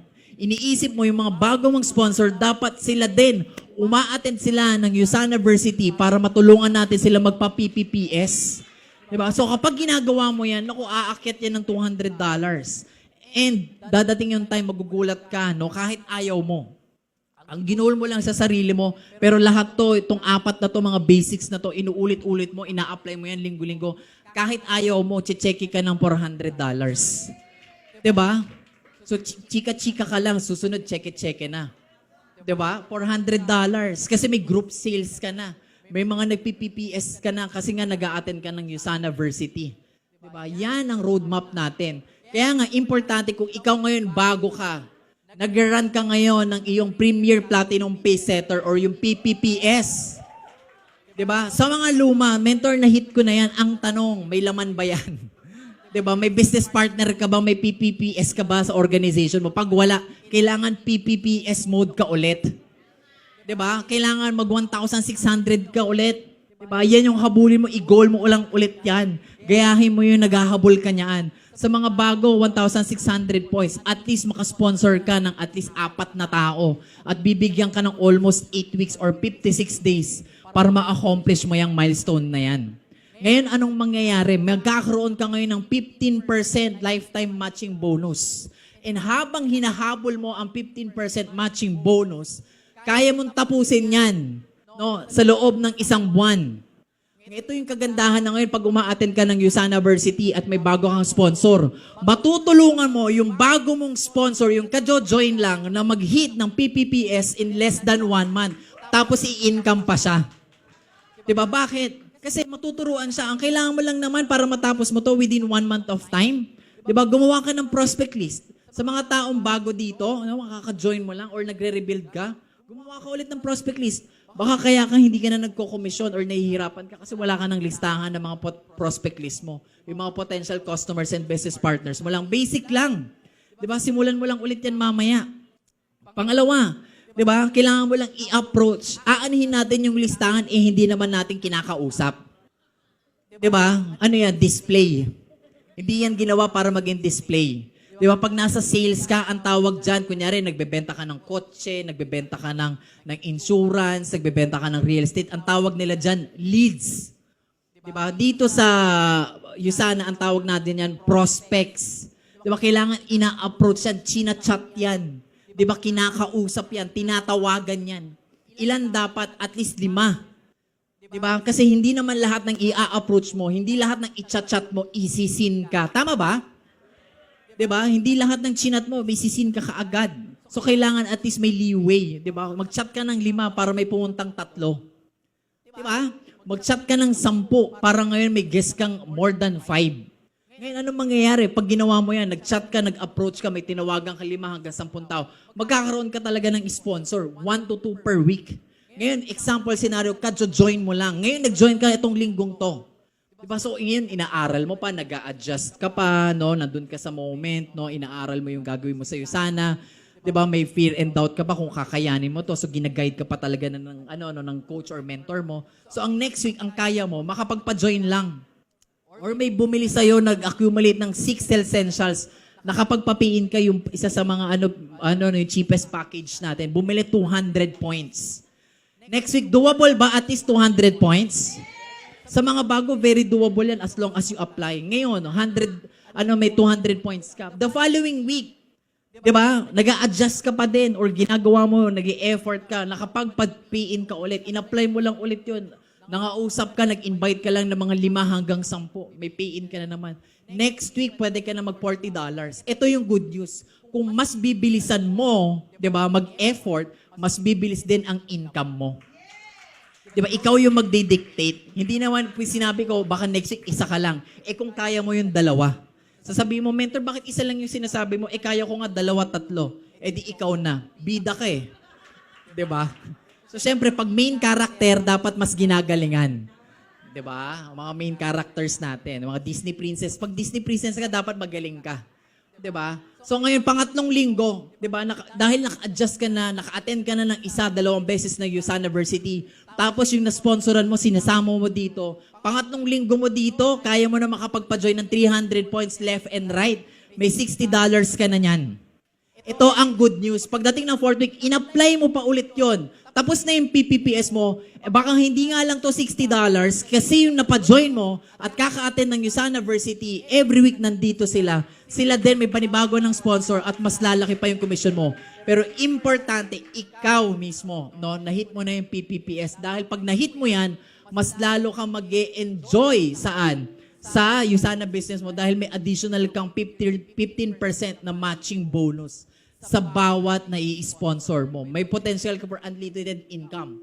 Ngayon, para mas maintindihan natin to, guys, ito yung gusto kong mapakita. Diba? Ayun. Hanapin lang muna natin ang slides kanina. Okay. So, ngayon, diba? Guys, gusto ko mapakita sa inyo, no, na $100, no, kapag ikaw, nag-$100 pa lang at meron kang business partner na kumikita niyan, pwede kang kumita dyan additional 15%. Diba? 15%.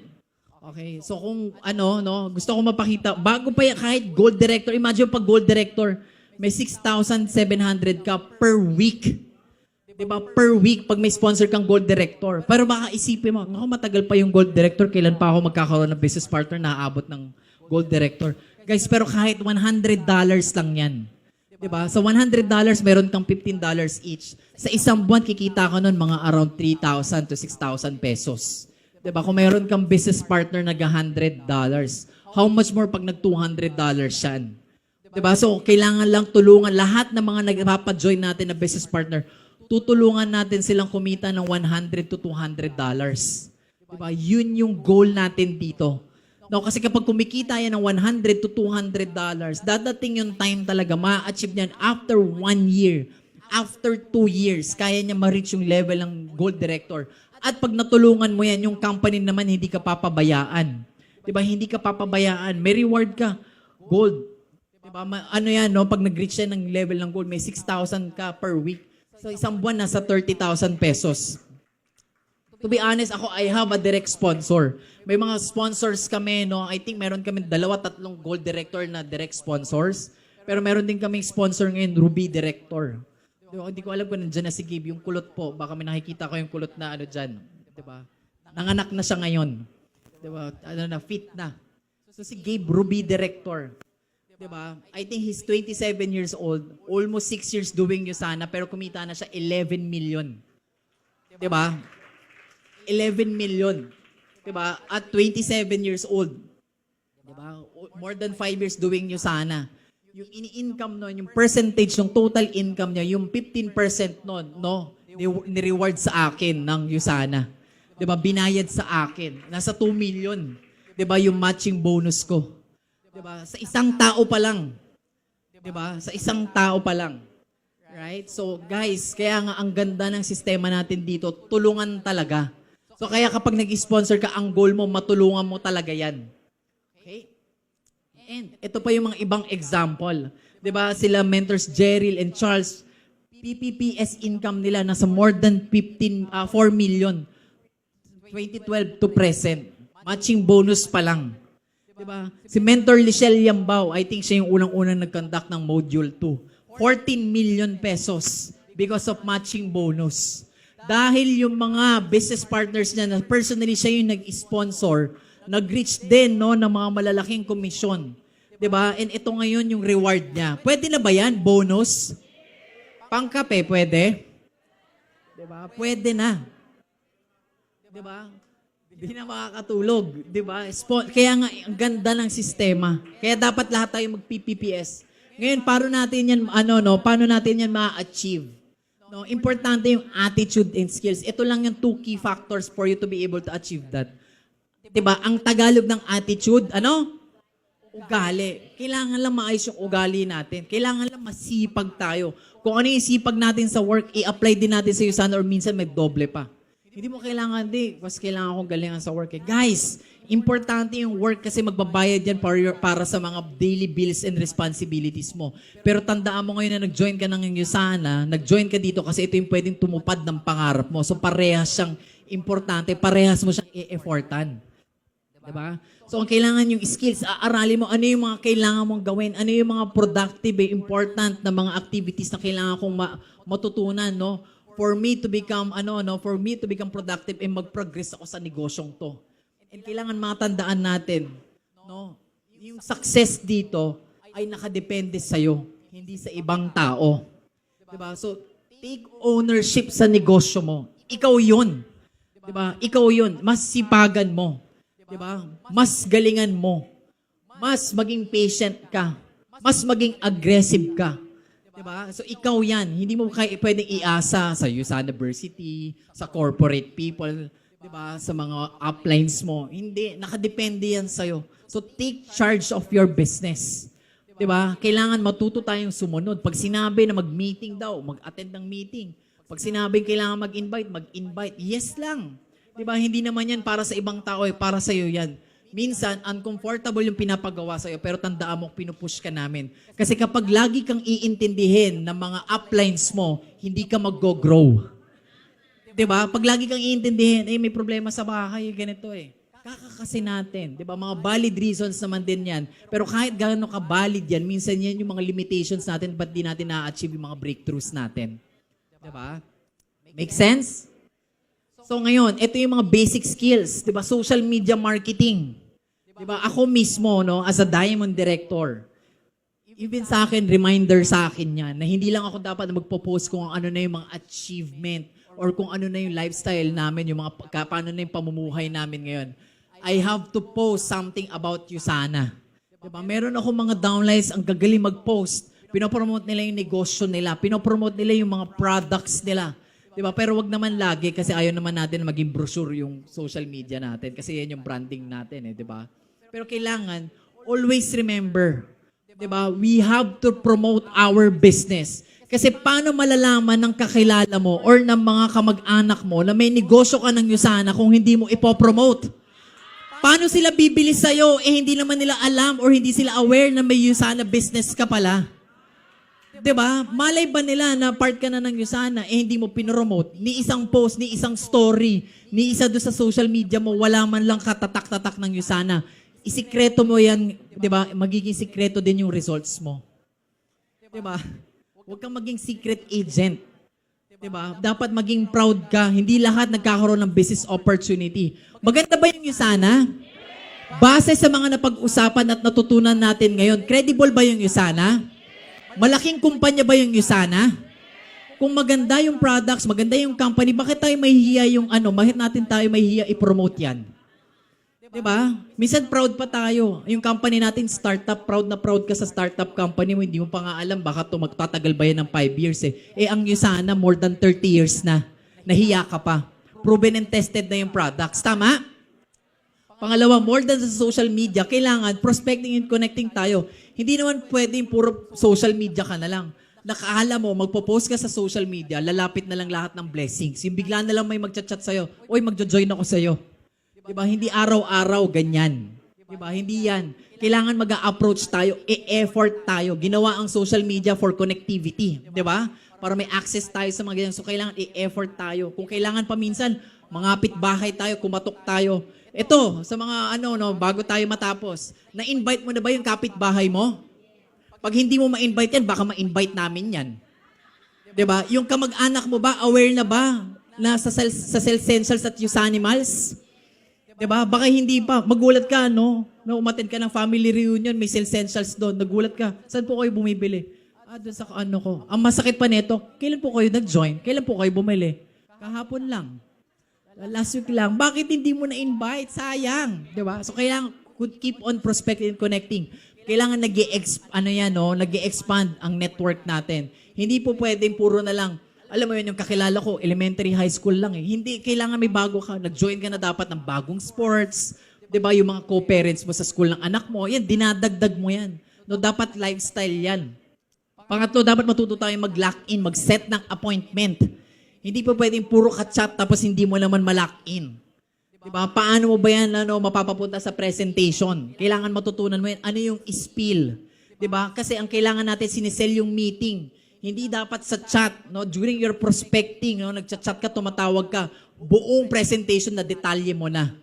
Diba? Ano ba yung purpose ng briefing and sales presentation? Kung sa chat pa lang, diniscuss mo na lahat. Diba? Ang hirap magpa-oo nun. Ang goal natin, mag-set tayo ng appointment, ma-lock in natin yan. Kailangan matutunan natin yan. And kailangan marunong tayo mag-ABC. Kailangan magaling tayo mag-edify, mag-bridge. Isa yan sa mga yan yung katangi-tanging rule na ma-attendan nyo or malalaman yung topics dito. No? So, paano mag-ABC? Paano mag-promote? Halimbawa, sino dito yung nakanood na ng Inside Out Part 2? Diba? Sino na yung nakakakilala kay anxiety? Diba? Makulit ba si anxiety? Diba? So, sa mga taong na-curious, ano ba nangyari doon anxiety? Ang tawag po doon pag-edify. Diba? Hindi po ako babayaran ng Pixar, diba? Ng DreamWorks. Diba? Nang binanggit ko ngayon sila. Diba? At papanoorin mo. Diba? So yun po yung pag-edify. Ganun mag-ABC. I-bridge mo, sino yung magpe-present. Kailangan, ang bida, kung sino yung magpe-present, sino yung kakausap sa guest mo, hindi baliktad na yung guest ko, manager to yung guest ko, tsahin ko to, may sarili itong mga tindahan, ito, kumikita to ng ganito. Baliktad, hindi. Kailangan ang i-edify mo, no, is kung sino yung magpe-present, sino yung nag-guide sa'yo. Ano yung resulta na nangyari dyan.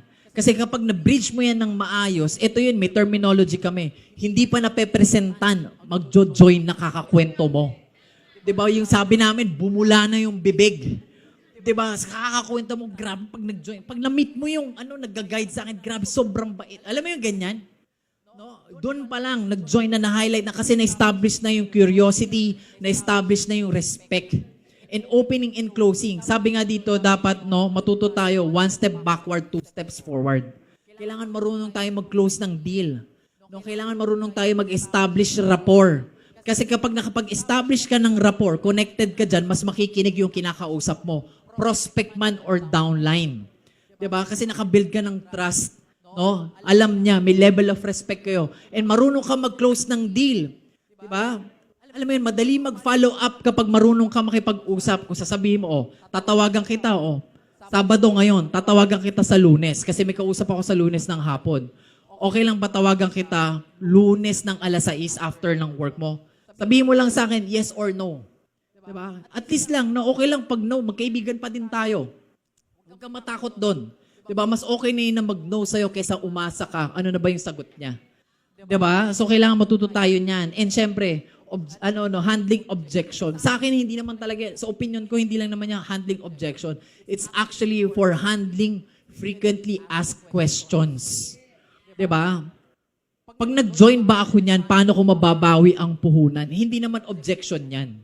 Pag nag-join ba ako niyan, kikita pa ba ako? Diba? Pag nag-join ako niyan, mahiyain ako, paano ko yan i-work out? Diba? Pag nag-join ako niyan, hindi ako masyadong palakaibigan, paano ko i-work out yan? So kapag alam mo kung paano i-handle yan, katulad na yan, hindi mo kailangan magsimula ng magaling. Kasi meron naman kami mga trainings, libre pa, tuwing Sabado, uupo lang tayo doon, matututunan mo kung paano mo sisimulan yung negosyo. In 7 days, matututunan mo paano ibenta ang Essentials. In 1 month, kikita ka na almost $200 ng commission mo. Diba? Ganun lang. No? Dapat alam natin kung paano natin sasagutin yan. No? And, okay. Kailangan natin i-apply kung ano yung natututunan natin. No? Kailangan natin i-apply. And dahil dyan, meron tayong mga tatawagin na mga bagong hit ng PPPS. Diba? Excited kayo yung mga bagong PPPS? Diba? Mayroon tayong mga bago, na talagang nagpursige para matapos yung mga PPPS niyan. Malaman natin ano yung mga best practices and business strategies nila, para mag-PPPS ka din. And kung ikaw din nagre-rebuild ka, ano na ba yung mga updated na techniques? Ano na ba yung mga updated ngayon paano mag-push para ma-hit natin yung milestone na yan? So yung unang tatawagin ko, ay may background about e-commerce. Diba? Business owner talaga to and entrepreneur. Walang iba at palakpakan natin si Miss Allison Faith Linaw.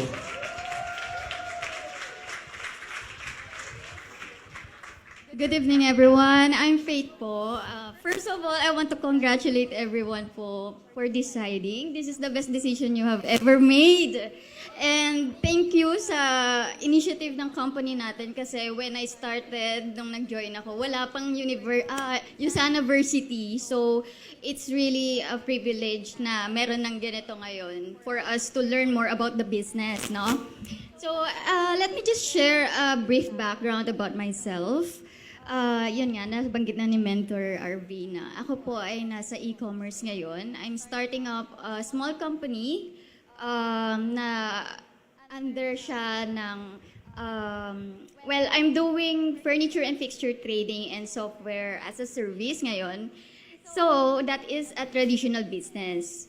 Okay, so aside from that, meron po akong staycation na pinaparentahan. So, isa po ako sa mga privileged na tao na nagkaroon ng chance na makapag-put up ng ganong klaseng negosyo. Pero sabi nga po ni Mentor RV kanina, hindi sapat ang isa o dalawang source of income. Ako po ay 28 years old lamang po. At nakikita ko na talaga yung effect ng inflation dito sa atin. At ayun nga, mahilig po kasi talaga ako umattend ng mga financial literacy na seminars about businesses, ganyan. So, kaya nandito ako sa USANA ngayon. So, I joined USANA last March 26, this year only. Pero before that, I was a freelancer. Aside pa dun po sa pinaparentahan kong staycation. Sa Tagaytay po yun. Pero hindi naman kasi siya always, alam niyo po yun, fully booked dahil it's seasonal. Okay? Dahil hindi naman lahat has the free time to enjoy, to have vacation, ganyan, and to the time or the money to rest, 'di ba? So, yun po, kaya nagfi-freelance pa rin po ako. I was earning dollars and kaso UK-based po siya. So, apektado yung health ko kasi hindi na po talaga ako nakakapag-exercise. Malaki po kinikita ko pero 10 to 12 hours po yung nire-render ko for that. So, yun lang naman po yung background ko. And nung March 26 nga po, I have decided to join USANA kasi nakita ko yung income potential. At sabi ni Mentor Romel, pwede daw po akong kumita kahit natutulog. So, dahil bilang gusto ko maging Disney princess, syempre sino pa namang di gustong kumita ng natutulog ka lang, di ba? So, yun, sabi ko, sige nga, mag-join nga po ako. And hindi naman pala madali maging Disney princess, no? Kailangan mo rin pagtrabahuan sa una, gaya ng sabi ni Mentor RV. Actually, itong mga sasabihin ko po is related lahat. Nakarelate po ako doon sa sinabi niya. So, yun nga po. Dahil bilang nasa negosyo na nga po ako, naniniwala po ako na selling is the most important skill of an entrepreneur. Naniniwala po ba kayo doon? Tama, di ba? And sabi ni Robert Kiyosaki, if you want to learn how to sell a product, one of the best way for you to do that or to learn how to sell a product is to join a network marketing. Tama po, no? Nakabasa na kayo ng Rich Dad Poor Dad. So, yun, tama naman. And yun nga,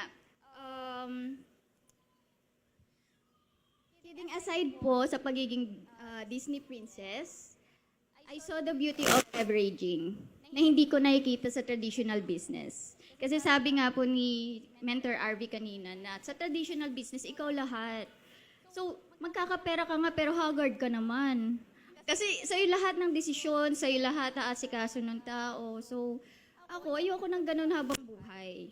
Na, syempre, ako yung magtatrabaho. Gusto ko maging Disney princess lang. So, nakita ko yung beauty ng leveraging dito sa network marketing. And good thing na user na po yung family ko even before.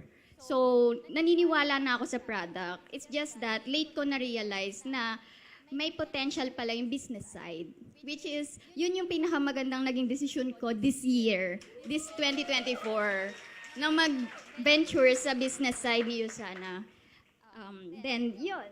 So, sa mga nag-hit po ng PPPS, ang reason bakit kailangan nating i-hit ang PPPS at bakit ko siya trinabaho for the first 56 days ko kay USANA is because, yun nga, hindi ako nagko-commit sa business na pang short term lang.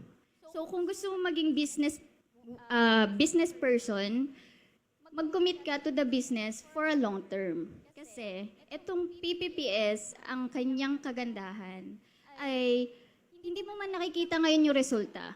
Tama, kasi magbibuild ka pa ng another PPPS. Magiging creator ka. And it's not easy. Okay? Pero, sabi nga, the day you plant the seed is not the day you eat the fruit. Okay?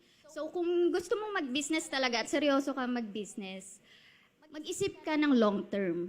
Yung 15% na matching bonus, you stumble to a person na sobrang sipag, sobrang galing, andyan lang yan sa tabi-tabi. You will earn yung mga numbers na nakikita nyo kanina. At hindi yun pang short term lang. That's for a lifetime. Diba? So, napakaganda kasi hindi mo siya nakikita ngayon, pero yung kinabukasan mo, yung future self mo, yung mag-earn nun. Kailangan mo lang maging masipag at kailangan mong maging consistent. And I have just 3 tips for everyone po na nagsisimula lang din gaya ko. Hindi naman po ako magaling. Nandito lang po ako kasi base rin sa naging experience ko at sa mga kaalaman ko lamang na baka makatulong din po sa inyo. So, number one po talaga dyan is you have to overcome the fear of rejection. Opo, mas masakit pa po yung pag iniwan ng lalaki. Opo, sobra. Kasi even your friends, your mga acquaintance, i-reject ka. Hindi ka kakausapin. I've experienced po that. Pero yun nga, that's the number one you have to overcome. Hindi yung katamaran mo, hindi yung mga factors sa paligid mo. It's the rejection. So sabi dito, it's not being rejected that is the problem. It's how you handle the rejection. So once na na-reject ka, ano bang gagawin mo? Diba? Ano yung sunod mong gagawin? Yun yung dapat yung pag-isipan. One rejection is not the end. You will experience a lot of rejection, pero it's not the end. There's a beauty in the rejection, and that is your assignment. Ayun yung assignment nyo. Alamin nyo ano yung beauty ng rejection. Bakit kailangan nyo ma-experience ma-reject? And number 2, tama si Mentor RV, you need to improve your skills. And paano natin may improve yung skills natin? By attending trainings. Trainings. Kasi walang magaling sa simula. Ako nagnenegosyo na po ako, pero pagdating ko dito, sino ako? Nasaan ako? Hindi ko po alam ano yung mga kakayahan ko kasi lahat dito magagaling kesa sa iyo. So kung sa tingin mo pong magaling ka na, uwi ka na lang po. Joke, hindi. Mag-aral po tayo. Kasi yun po talaga yung essence ng pagnenegosyo. Walang magaling na nagnenegosyo. Walang magaling na sa una nagnenegosyo. So pangatlo po, listen to the people who have done it before you. Kaya po tayo may mga mentors, may mga uplines, at mga leaders kasi nagawa na nila to. Nagawa na nila at ituturo na lang nila sa atin at i-apply natin. Yun lang naman po. And ano yung natin dito, pwede nating gawin after those tips. Maliit lang po yung mga tips ko pero yun po talaga yung nakita ko na pwedeng makatulong. So, ang secret po kasi sa selling, hindi naman pambobola. Hindi yung charm mo, kesyo maganda ka, kesyo pogi ka, or kesyo mapera ka na. Hindi sila maniniwala sa ganun. Kasi before you make other people believe in your product, you need to believe in your product first. You need to love your product first. So kung di mo ginagamit yung Cellsentials, yung Nutrimil, paano naman sila maniniwala na kabilib-bilib nga yung product mo? Hindi mo nga mahal yung product mo eh. Diba? So, yun po. Naniniwala din po ba tayo na ang business is all about speed and timing? Ito po kasi, itong PPPS, 56 days lang. So, ayun, just refer to SMART. Bago po ako mag-end, gusto ko lang sabihin na nasa tamang daan po kayo. Salamat po. Wow! Palakpakan naman natin si Ma'am Allison, no? Guys, imagine niyo to. Meron ng background sa business and maybe pwede naman yan mag-business ng iba.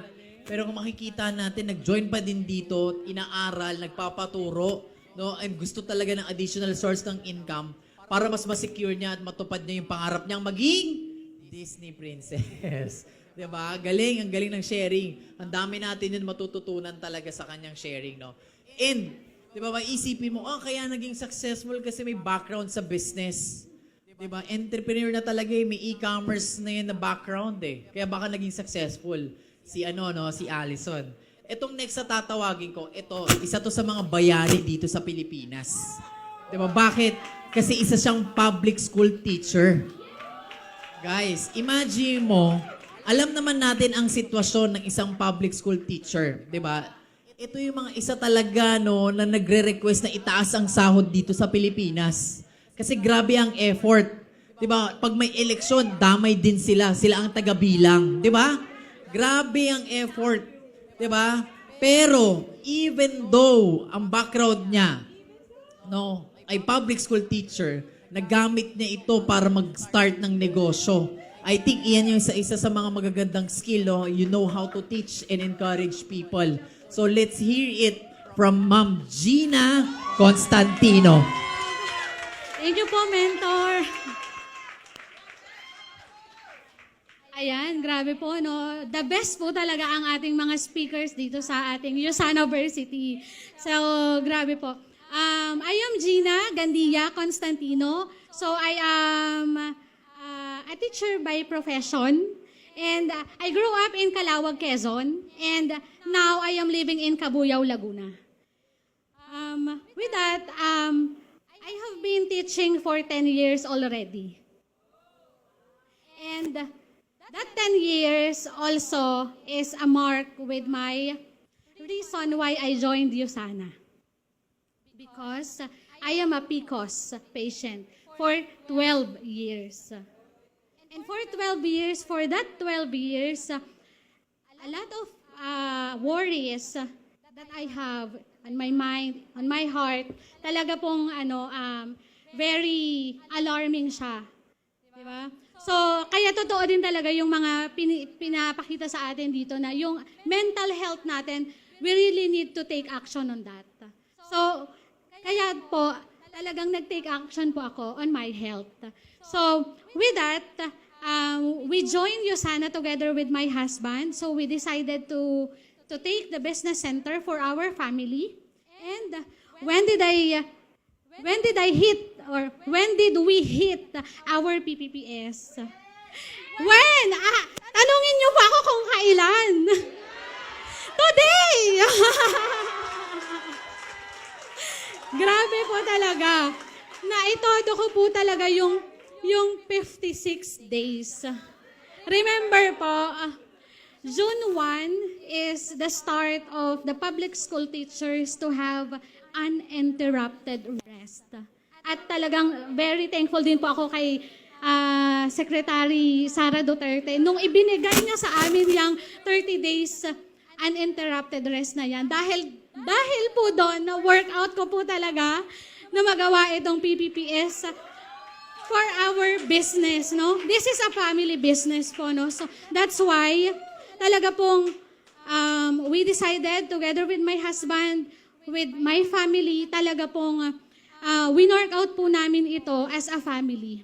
Talagang we attend training. No, we attend training. Kasama ko po ang aking mag-aama. Kung minsan po, no, kahit umuulan, kasama ko po sila. Together with my associates. Ayan. Talaga pong we attend training. Kasi without training, wala po kayong ikukwento. Wala po kayong ikukwento. Diba? About the products, about the business, wala po kayong ikukwento kung hindi kayo magti-training. And kung isa pa pong maganda, when you attend events, alam niyo po ba, nung umattend po ako ng Beauty and Business Forum last Tuesday, grabe po. Kung hindi po ako umattend, hindi ko po makukuha yung last 2 person ko po sa aking PPPS. Grabe po, di ba? And ano pa, second po, na mabibigay ko or nare-recall ko na pinakamahalagang ginawa ko dito sa 56 days ko na ito is the yes coach attitude. Diba? Yes coach. Talagang sila yung nakakaalam, sila rin yung nagbigay ng tiwala sa'yo na kaya mong gawin yung goal na meron tayo. PPPS is the first stage ng ating negosyo. Diba? We are running our business. Hindi po natin iginagapang ang ating negosyo. Dapat po yan pinapatakbo. Diba? So with that days, no, talagang tatakbuhin mo po yung goal mo. Kahit parang ang layo niya, imposible mong makuha, gawin mo. Kasi sabi ng coach mo, kaya mo. Believe on that. Believe in yourself. Diba? So yes, coach talaga. So doon mo makukuha yung mga quality people around your networks kasi nakinig ka. Kasi ginawa mo, ano yung tinuro niya sa'yo. Diba? And dun sa part ng closing, diba? So, syempre, sa part ng closing, ikaw na yan eh.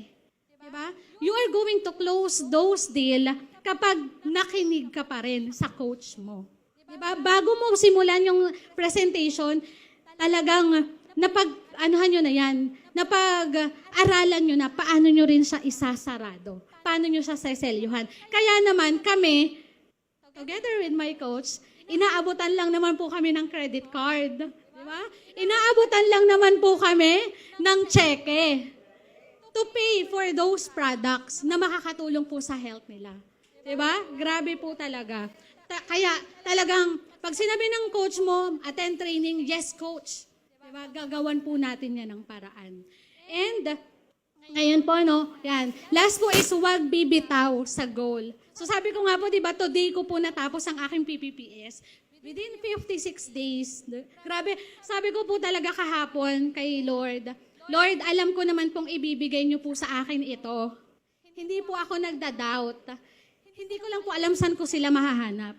Pero with that one day po na natitira sa akin, hindi po ako sumuko, hindi po ako nawalan ng pag-asa, at talagang nagtrabaho po talaga ako. Diba? Nilapitan natin yung mga possible na bumili sa atin, diba? Because they can afford and they need. Diba? And ano pa, the power of your story, your own story. Diba? So, ang nag-end po talaga ng PPPS ko is my brother. Diba? Nagulat na lang po ako. He is living in Canada ngayon. Nagulat po ako, bigla po siyang tumawag. Hindi ko po akalain na bigla siyang tatawag na yung araw. Tapos kwento ko sa kanya, Kuya, may tinatapos akong goal. I want it. Diba? I want it. So sabi niya, bakit hindi mo sinabi agad? Na-surprise ako, diba? That he will support our business. Kaya talagang sabi niya, sige, papadalhan kita. O, di ba po, on the spot pay-in ulit ako on my last day. Grabe. Kaya talaga pong very beneficial po itong Usanaversity para sa atin na mga nagbe-build ng ating negosyo. Unang-una, pinakang first week ko po na natutunan dito or pinakang highlight ko nung nag-attend po ako ng Usanaversity is the prospect list. As in, naging focus po ako doon kung sino yung mga binabalikan kong tao, sinong ina-approach kong tao. Focus is the new intelligence. Diba? Yan po ang turo sa amin ng aming mga mentors. Mentors Badet and mentors Doc Edu Bolaños. Diba? And ano pa po, second week na naka-attend po ako, napasimple ko po yung presentation ko. Ultimo po, yung mga free radicals na, isa po ako sa free radicals na nakatayo dito last week. Diba? Then, pati yung pagkuha ng cells ni Dr. Wen sa katawan ng tao, and napanatili niyang buhay yun, nagamit ko po lahat yon sa presentation ko. As in, na-visualize po nila, kaya talagang on the spot pay-in po sila kapag po kinausap ko na po sila. Diba po? Ayan. Kaya, very, very powerful po ang training natin dito sa Usanaversity. Huwag niyo pong palalampasin ang every week na pag-attend dito sa ating Usanaversity. That would be all. This is Gina Gandia Constantino, your PPPS. Thank you po. Grabe yun! Palakpakan naman natin si Ma'am Gina. Diba? Magagaling ba yung mga sharers natin ngayon from Ma'am Allison and Ma'am Gina?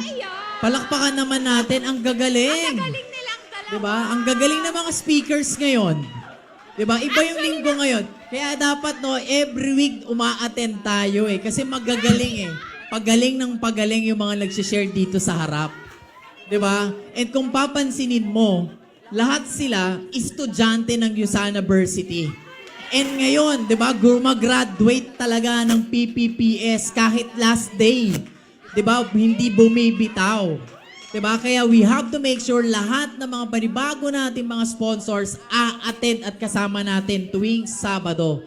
And as I end, ang iiwan ko lang po sa inyo, no, na magsimikap tayo, malaanan natin ang panahon, aralin natin ang Usana at lagi tayong maniwala.